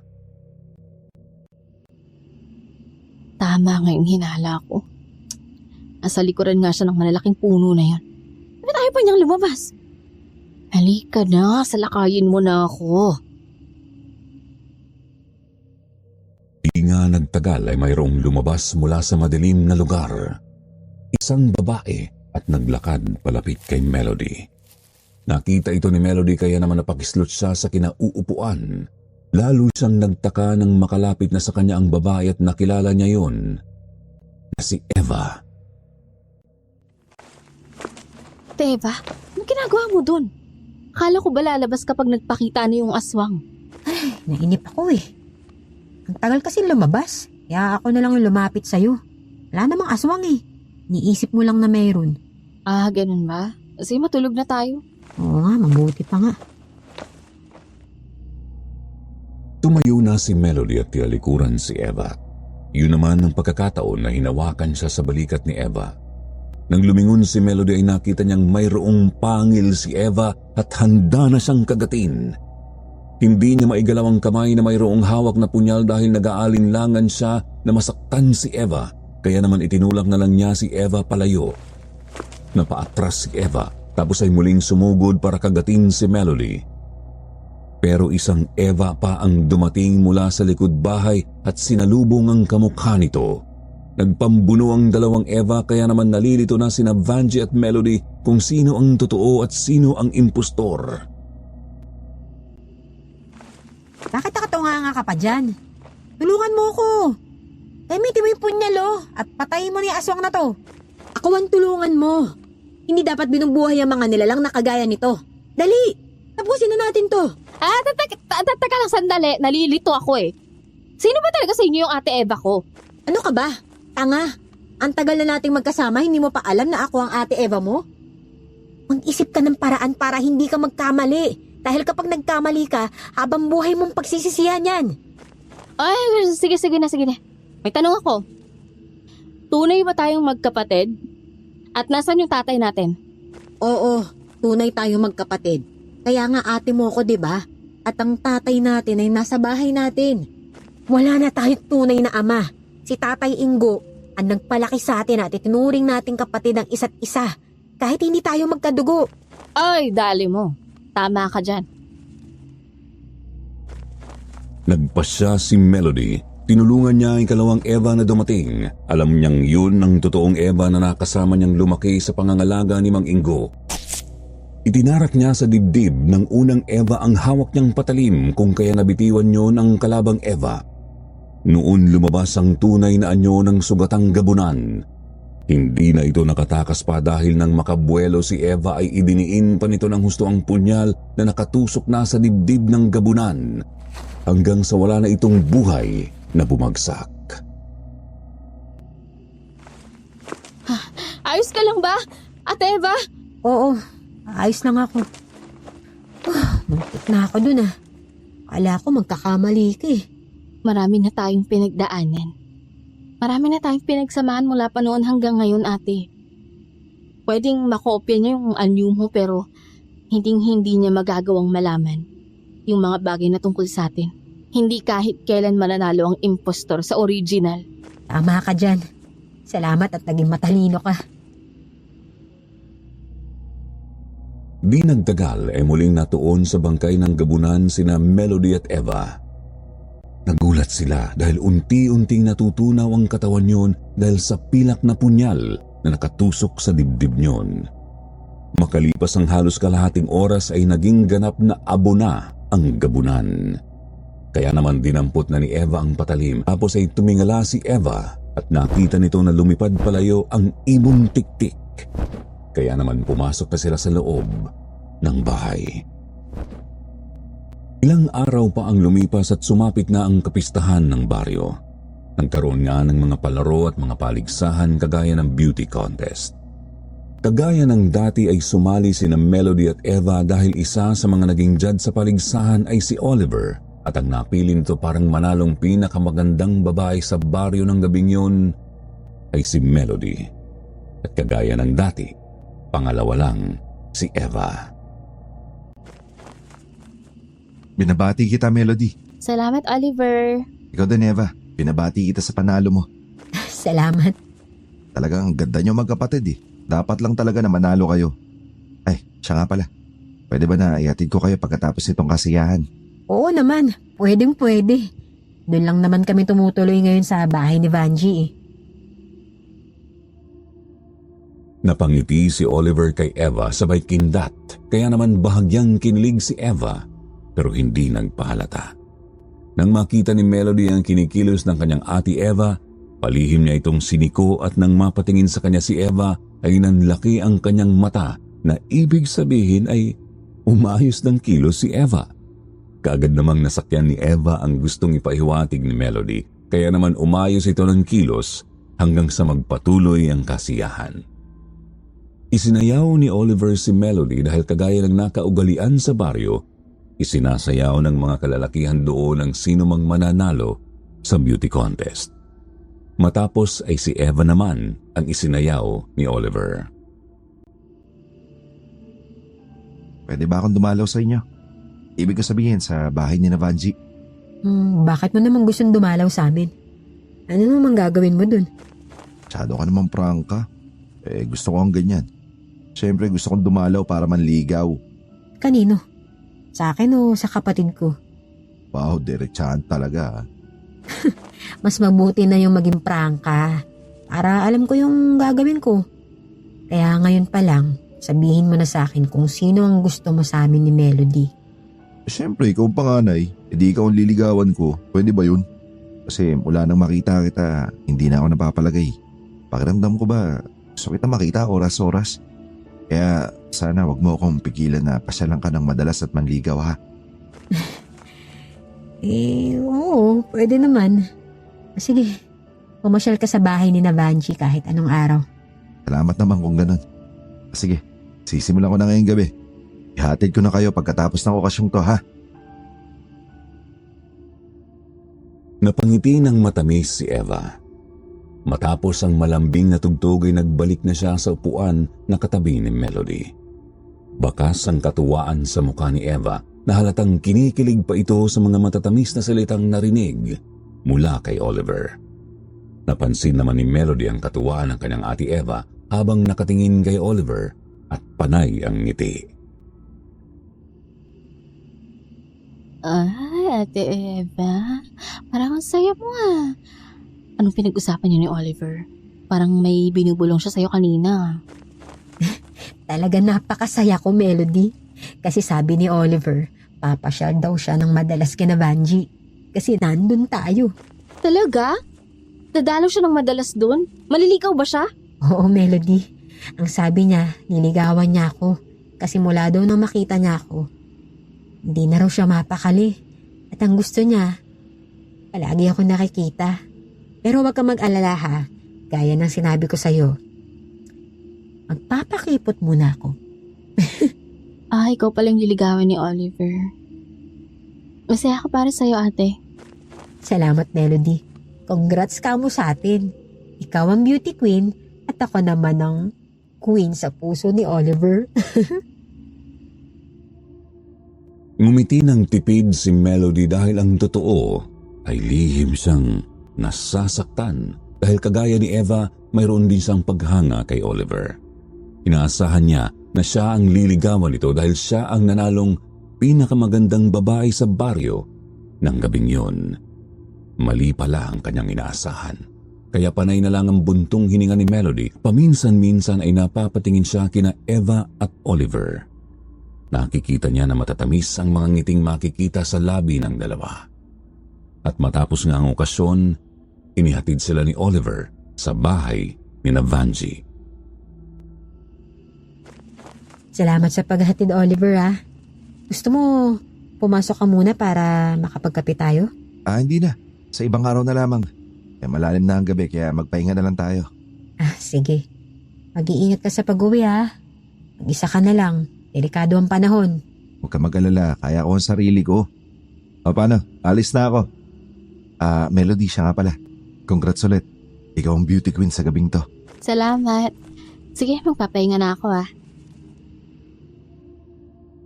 Pumasok na sa loob ng bahay sina Melody at Eva. Si Oliver naman ay umalis na din. Pagdating sa kanilang kwarto ay kaagad na naghubad ng gown si Melody at nagpalit ng damit. Tapos ay nahiga na sa papag na naroon. Tumagilid siya ng higa patalikod kay Eva. Kaya nang makapagpalit ng damit si Eva at tumabi kay Melody, ay nakapikit na si Melody. Anong tingin mo kay Oliver? Mukhang mabait naman siya. At totoo sa mga sinasabi niya, di ba? Saka napakamaginoo niya.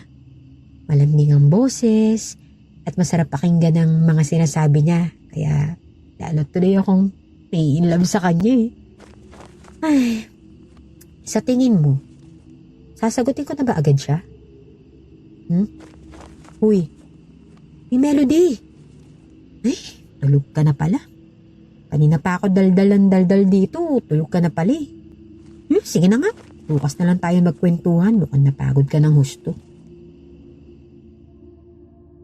Tumagilid na din ng higa si Eva patalikod kay Melody sa pag-aakala na tulog na ito. Pero ang totoo, gising pa si Melody. Nakapikit lang si Melody dahil ayaw niyang ipakita kay Eva na naiinggit siya. Nasasaktan dahil si Eva ang nagustuhan ni Oliver. Di nagtagal, tumulo ang luha ni Melody. Bahagyang dumilat at pinahid ang luha. Napakagatlabi na lang siya. Hanggang sa tuluyan ng makatulog si Melody at kinabukasan ay ginising sila ni Vanji dahil mayroon na namang nabiktima, ang aswang. Melody, samahan mo ko dali. Meron na namang nabiktima yung aswang. Ganun ba? Sige tayo na ate. Masabi ni Vanji, ang nabiktima daw kagabi ay yung mga nakalaban natin sa beauty contest. Tingnan natin kung totoo. Nauna na rin si Vanji eh. Nagmamadali nga sina Melody at Eva na pinuntahan ang sinabi ni Vanji at pagdating nila sa makipot na daan palabas ng baryo ay makikita na puro puno ng saging at punong kahoy ang paligid. Makikita rin sa daanan ng 3 tricycle kung saan doon nakasakay ang mga kandidatang dumayo doon kahapon para sumali sa beauty contest. Ngayon ay patay na ang mga yun. Ay, tama nga si Vanji. Sila yung mga nakalaban natin kahapon sa beauty contest. Dumayo lang sila dito kaya umuwi sila kagabi. Yun yung hinihintay ng mga aswang. Kung ganun tama ang yung lugar na pinuntahan natin, ate. Sa lugar ding ito tayo sinalakay ng mga aswang nun. Tingnan mo. Tingnan mo no. Palabas ng baryo dun. Narin yung ilog kung saan nahulog yung jeep na sinasakyan natin. Ah, oo, natatandaan ko na. Ang ibig sabihin, nandito pa rin sila sa baryon to. Melody, hindi tayo nagkakamali ng pinuntahang lugar. Siguro, kung wala tayong bahay na tinuluyan kagabi at umalis tayo sa lugar na to, tiyak na nakaharap na natin yung mga aswang. Pero ate, sa dami ng mga nabiktima kagabi, ibig sabihin, marami pa din yung mga aswang. O mahihirapan tayo kapag nakaharap natin sila kung dalawa lang tayo. Masyadong delikado. Naisip ko na nga rin yan kanina. Talagang delikado kung haharapin natin sila ng sabay-sabay pero kung isa-isa lang, mayroon tayong laban. Pero, parang kumpugan nga ng mga aswang yung baryo na to. Makakaiwas pa ba tayo? Bahala na. Basta ang mahalaga, nalaman na natin na patuloy pa rin ang grupo ni Damian sa mga masasamang gawain nila. Kagaya pa din ng dati yung modus nila. Yung mga dumadayong kasali sa beauty contest ang sinasalakay nila pag-uwi. Maya-maya ay naputol ang pag-uusap ni na Melody at Eva nang dumating sina Oliver at ang ilang barangay tanod. Nang makita ni Oliver sina Eva at Melody ay kaagad na lumapit ito. Eva, Melody, nandito rin pala kayo. Oo, nakisyosa lang. Kinumpirma lang namin na yung mga natagpo ang patay ay yung mga kandidatang nakalaban namin kahapon nung pauwi na sila kagabi. Saka raw sila sinalakay ng mga aswang. Ngayon mo sabihin sa amin na mababangis na hayop gubat lang ang may kagagawa nito. Sa dami ng mga bangkay na yan, hayop gubat ba ang pumapatay sa kanila? O grupo ng mga aswang? Sa totoo lang, may mga gumagala talagang aswang sa baryo namin tuwing gabi. At ang alam ko, hindi lang sila dito namiminsala. Pati na rin sa Karatig baryo, kung saan may piyesta. Yung mga dumadayo doon na walang matutulugan na tumuwi pagkatapos ng okasyon ng tinatambangan nila at sinasalakay. Kung ganun, alam mo na pala yung lahat eh. Yung ama mo yung kapitan del baryo dito, bakit wala kayong ginagawang aksyon? Maraming beses na kami nagsagawa ng pagroronda kasama yung mga taong baryo pero matalino ang mga aswang. Kapag may ronda dito, sa ibang lugar sila dumadayo para mambiktima. Kapag wala nang ginagawang pagroronda at kampante na ang mga tao, saka lang sila muling nambibiktima. Kagaya ngayon. Ibig mo bang sabihin ay dumadayo lang din sila sa lugar na to? Yung mga aswang? Oo, walang nakakaalam kung sino sila at kung nasaan sila. Makikilala lang sila kung masusukol at mapapatay. Kailangan maipaalam sa kanilang mga pamilya yung nangyari sa kanila. Siguradong naghahanap na yung mga yun. Oo, sa listahan kagabi, naroon ang mga pangalan nila at kung saan baryo sila nakatira. Magpapadala na ako ng tanod para sabihan ng mga pamilya nila. Nagkatinginan sina Melody at Eva. Tapos ay muling tiningnan si Oliver at sa tingin naman nila ay nagsasabi yon ng totoo. Kaya muli nilang itinuon ang atensyon sa mga bangkay na naroon na inaayos na ng mga barangay tanod. Tapos ay umalis na doon sila Melody. Nagbalik sila kina Vanji. Kung totoo yung sinabi ni Oliver, na dumadayo lang rin dito yung mga aswang. Walang nakakaalam kung sino sila at kung saan naglulungga. O di para pala tayo naghahanap ng karayom sa buhanginan eh. Tama ka. Suntok sa buwan ang paghahanap kay Damian. Di bali kung may masagupa tayong aswang. Tapusin na natin. Baka isa sa kanila yung kagrupo ni Damian. Tama ka ate. Pwede rin tayong sumama kina Oliver sa pagloronda. Uy, wag. Hindi pwede ang ganyang plano, Melody ah. Hindi tayo makakakilos kapag alam nila na manunugis tayo ng aswang. Mas mabuti pang isipin ng lahat na tayo ay pangkaraniwang mga beauty queen lang, ganun. Sus, nakilala mo lang si Oliver, nagbago na yung pananaw mo. pangkaraniwang beauty queen lang talaga. Oo naman. Gusto ko ring maging babaeng babae yung tingin sa akin ni Oliver kahit paano, no? Sabi nga niya kanina pupunta siya dito at yayayain ako mamasyal. Mag-iingat ka palagi, Ate Eva. Ewan ko pero parang bigla akong kinakabahan kapag nakikita ko siya. Naku, kahit sino namang babae kakabahan kapag nakita si Oliver, no? Kasi ang gwapo niya Ang gandang pumorma. Kahit sino magkakagusto sa kanya. Ay, naku, ewan ko sa'yo. Nabulagan ka na yata Inggit ka lang kasi ako niligawan ni Oliver. Ibig sabihin, mas maganda ako sa'yo. Oo na, sige na. Ikaw na yung panalo. Ikaw na ho yung pinakamagandang babae dito sa baryo sa paningin ni Oliver. Maya-maya lang ay naputol ang pagbibiruan nila Melody at Eva nang makita nila na dumarating na si Oliver. May dalang bulaklak si Oliver at nang makalapit ay ibinigay kay Eva. Kaagad namang tinanggap ni Eva ang bulaklak tapos ay umalis na sila ni Oliver para mamasyal. Inanaw na lang ni Melody sina Eva at Oliver habang papalayo. Nang makaalis na sina Eva at Oliver ay nagtungo sa kwarto si Melody.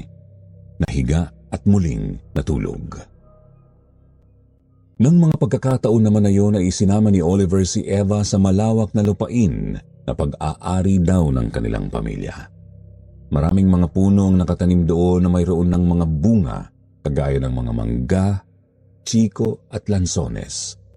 Sa pinakagitna ng lugar ay mayroong nakatayo na 2 bahay na tirahan ng mga tauhan ni na Oliver na siyang nag-aalaga sa mga taniman na yun. Naghanda ng isang lamesa sa harapan ng bahay ang mga ito at nakahain doon ang mga lutong karne na ulam at kanin. Mayroon ding mga prutas. Ibig sabihin, sa inyo ang malawak na lugar na to? Oo, Eva. Alam ng mga tauhan ko na darating tayo kaya nagpahanda na ako ng pagkain at nagpakuha na rin ako ng mga prutas para naman may makain tayo. Napaka-sweet mo naman, Oliver. Gusto ko kasi makasama ka habang buhay, Eva. Gusto kong ikaw ang maging ina ng aking magiging anak. Sige, kung yan ang gusto mo. Sasamahan kitang matupad ang mga plano mo. Tinatanggap ko ang pag-ibig mo. Talaga? Ibig sabihin, payag ka na maging asawa ko? Oo, Oliver. Kasi mahal na mahal din kita. Nung una pa lang tayo magkita, napahanga na ako sa'yo at napaibig na. Kahit ilang araw pa lang ay ramdam kong mahal talaga kita. Kaya hindi ko na patatagalin ang paghihintay mo. Tuwang-tuwa si Oliver at kaagad ay niyakap si Eva. Matapos ay kumain na sila ni Eva.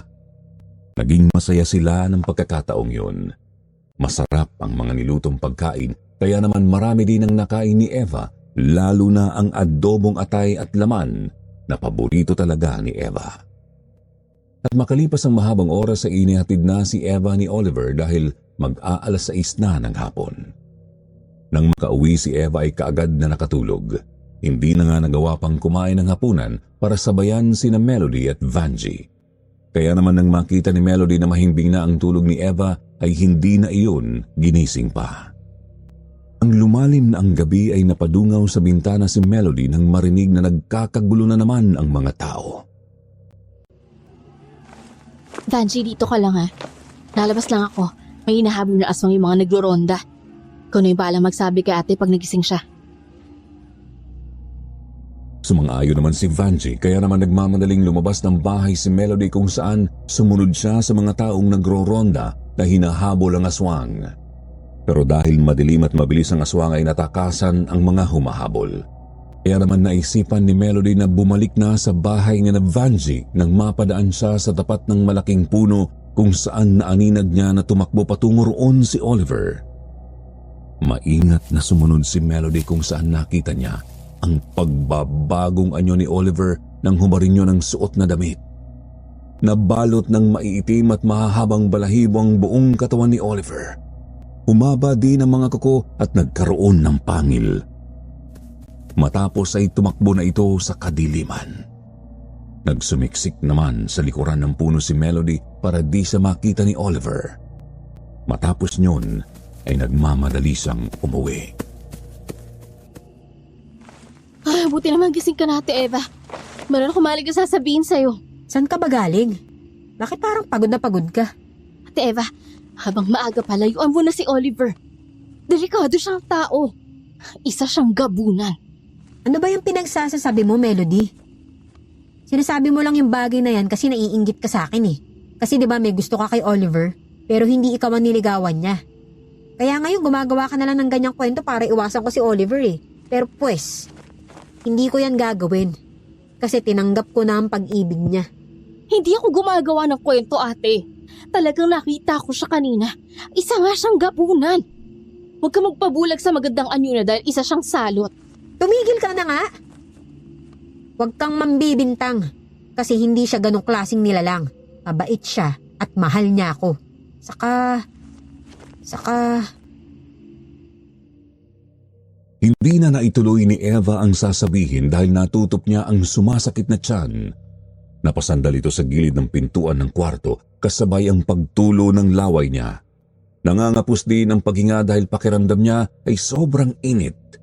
Pinagpapawisan ng malapot at nang makita niya na parang nagkakaroon na siya ng balahibo sa braso ay nagmamadali siyang tumakbo sa labas ng bahay ni Vanji.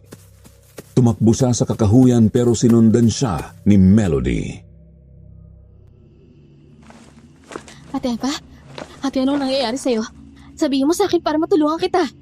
Lalapit, diyan ka lang. Hindi ko alam kung anong nangyayari sa akin. Sakit ang buong katawan ko. Ang init ang pakiramdam ko. Parang hindi ko kaya yung init. Ate Eva, ano bang gusto mong gawin ko, ha? Ano ba kasing nangyayari sa'yo? Hindi ko nga alam. Ewan ko bakit ganito. Nagkakaroon ako ng balahibo sa buong katawan. Ano to? Mahaba yung kuko.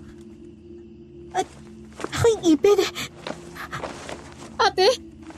Ate, ba't naging isa kang gabunan? Ano nangyari sa'yo? Huwag ka lalapit. Iwanan mo na ako. Lumayo ka sa akin. Pero ate, kailangan mo ng tulong ko. Umalis ka na. Umalis ka na habang napipigilan ko pa ang sarili ko.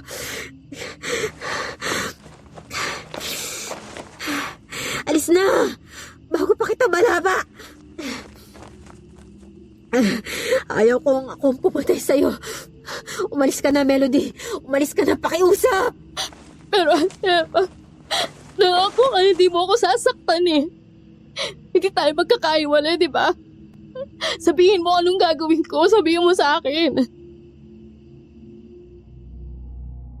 Di nagtagal ay nabalutan na ng balahibo kahit ang mukha ni Eva, kaya naman napilitan na itong tumakbo palayo para iwasan si Melody para hindi sila magkasakitan. Muling nakasalubong ni Eva si Oliver na nasa anyong gabunan na din. Natuwa si Oliver nang makita si Eva sa ganoong kalagayan.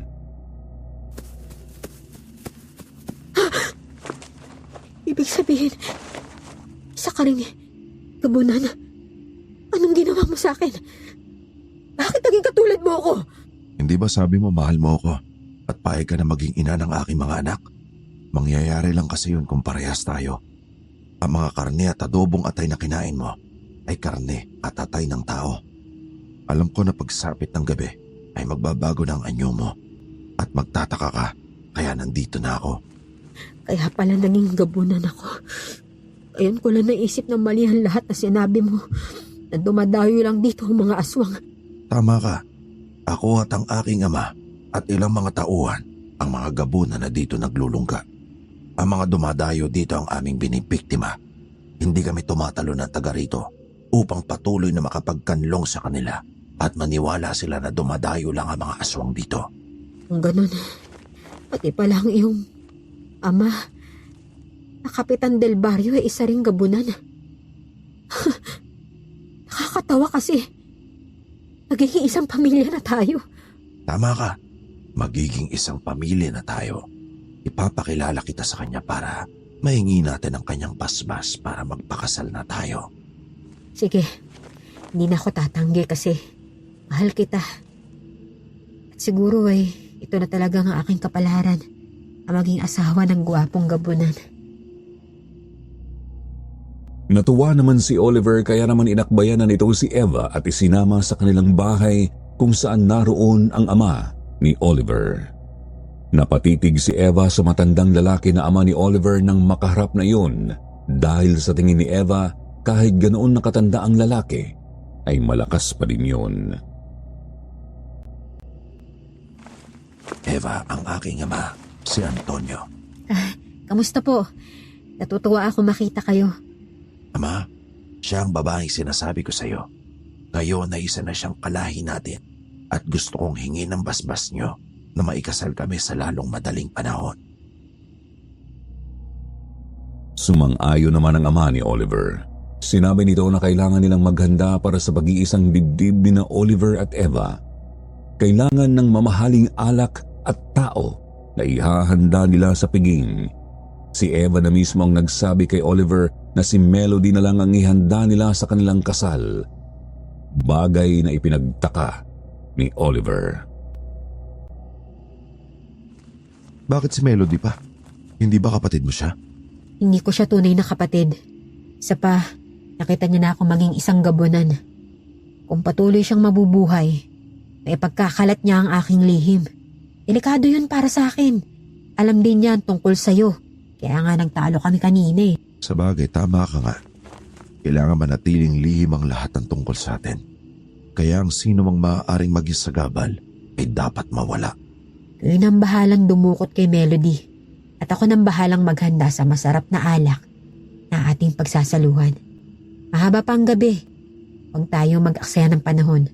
Baka may mapagsabihan pa si Melody ng lihim natin. Sumang-ayon kay Eva ang ama ni Oliver dahil Biyernes 13 ng gabing yun. Naniniwala ang mga gabunan na kapag gabi ng Biyernes at Petsa 13 ay magiging maswerte ang mga gabunan na ikinakasal sa panahong yun. Kaya naman noon din ay kumilos ang mga tauhan ni na Oliver. Nagawa ng mga ito na madukot si Melody at maiharap kina Eva. Iginapo sa isang poste na nasa loob ng bahay. Nasurpresa ka ba, Melody? Ngayon ikakasal kami ni Oliver at ikaw ang gagawing handa. Pinili kita kasi alam mo na ang lihim namin. Delikado kung mabubuhay ka. Talagang tuluyat ka lang nabulag ng pag-ibig mo kay Oliver, ate. Naging gapunan ka na. At ngayon, ako pa yung gagawin niyong handa? Makasama no? Tinuring kitang kapatid, pero ikaw din pala yung tatapos sa buhay ko. Pasensya ka na. Pero siguro, ay ito talaga ang aking kapalaran. Pero wag ka mag-alala. Mamamatay ka namang isang beauty queen. Sige na, ama. Simulan na po natin ang seremonya ng kasal. Sumang-ayon naman kay Oliver ang matanda. Isinagawa na nga ang seremonyas kung paano ikinakasal ang mga gabunan. Matapos ang ilang pananalita ay binuhusan na ng dugo ang buong katawan ni Melody. Tapos ay nagsalin ng alak sa mga baso. Lahat ng gabunan ay humawak ng baso ng alak pati si Eva. Inumin natin ang sabay-sabayang masarap na alak para sa aming pagsasama ni Eva. Ubusin natin ang laman ng mga baso, mga kasama, para sa masaganang pagsasama namin ni Oliver. Supay ka, mga halimaw! Sabay-sabay nga ang mga gabunan na nilagok ang mga alak na laman ng kanilang mga baso. Tuwang-tuwa ang lahat dahil ang kasunod nyon ay kakainin na nila si Melody. Kaya naman matapos maubos ang mga alak na nasa baso ay nagtayuan na ang mga gabunan para lumapit kay Melody. Takam na takam ang mga ito kaya naman takot na takot si Melody. Pero bago pa makagat ng mga unang gabunan si Melody ay bumula na ang mga bibig ng mga ito. Sumakit ang mga tiyan at nanghihina na bumagsak. Pati sina Oliver at ang ama nito ay bumubula na ang mga bibig at tutop ang tiyan.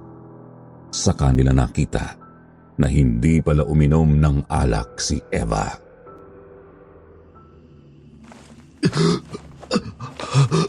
Eva, anong ibig sabihin nito? Nilagyan ko ng pinakamatapang na laso ng alak na ininom nyo. Hindi namin makakaya na labanan kayo ng sabayan. Kaya iyan ang naisip ko para tapusin kayo. Ate, akala ko pababayaan mo na ako eh. Ano ka ba? Hindi kita pababayaan, Melody. Kahit isa na akong gabunan, nananaig pa rin sa akin ang paghihigante. Ang iyong ama, Oliver. Kahit magpalit siya ng pangalan, hindi naman niya mapapalitan ng pagmumukha niya. Alam ko na ikaw si Damian, ang taong pumatay sa aking ama.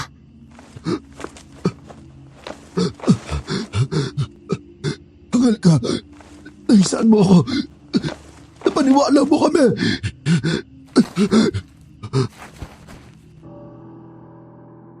Ilang sandali pa ay nalagutan na ng hininga si Oliver, ang ama niya na si Damian. Kaya naman pinakawalan na ni Eva si Melody at umalis na sila sa lugar na yun. Nagbalik sila kay Mang Ingo at dahil isang magaling na albularyo si Mang Ingo ay nagamot niya si Eva. Nawala ang pagiging gamunan ni Eva na nagsisimula pa lang sana. Matapos na ikwento sa akin ni Mang Ingo ang tungkol kina Eva at Melody ay binigyan niya ako ng mga halamang gamot para ilaga at inumin ko. Sinabi rin ni Mang Ingo sa akin na hindi pangkaraniwan ang nangyari sa akin na ilang beses nang nakukunan. Kaya naman makalipas lang ang ilang linggo ay pumunta sa aming lugar sina Tatay Ingo kasama na sina Eva at Melody.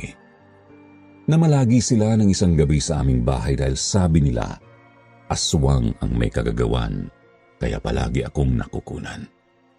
Tama naman sila kasi nalaman namin na ang aswang na palaging nagiging dahilan kung bakit ako nakukunan ay ang matandang babae na kapitbahay namin. Hindi nila nahuli si Aling Ising. Nakatakas iyon at di na muling bumalik pa. Kaya naman ang ipinagbubuntis ko ay naisilang ko ng maayos at malusog. At yun, Sir Jupiter, ang karanasang hindi ko makakalimutan. Hindi ko din makakalimutan ang kwento nina Eva at Melody.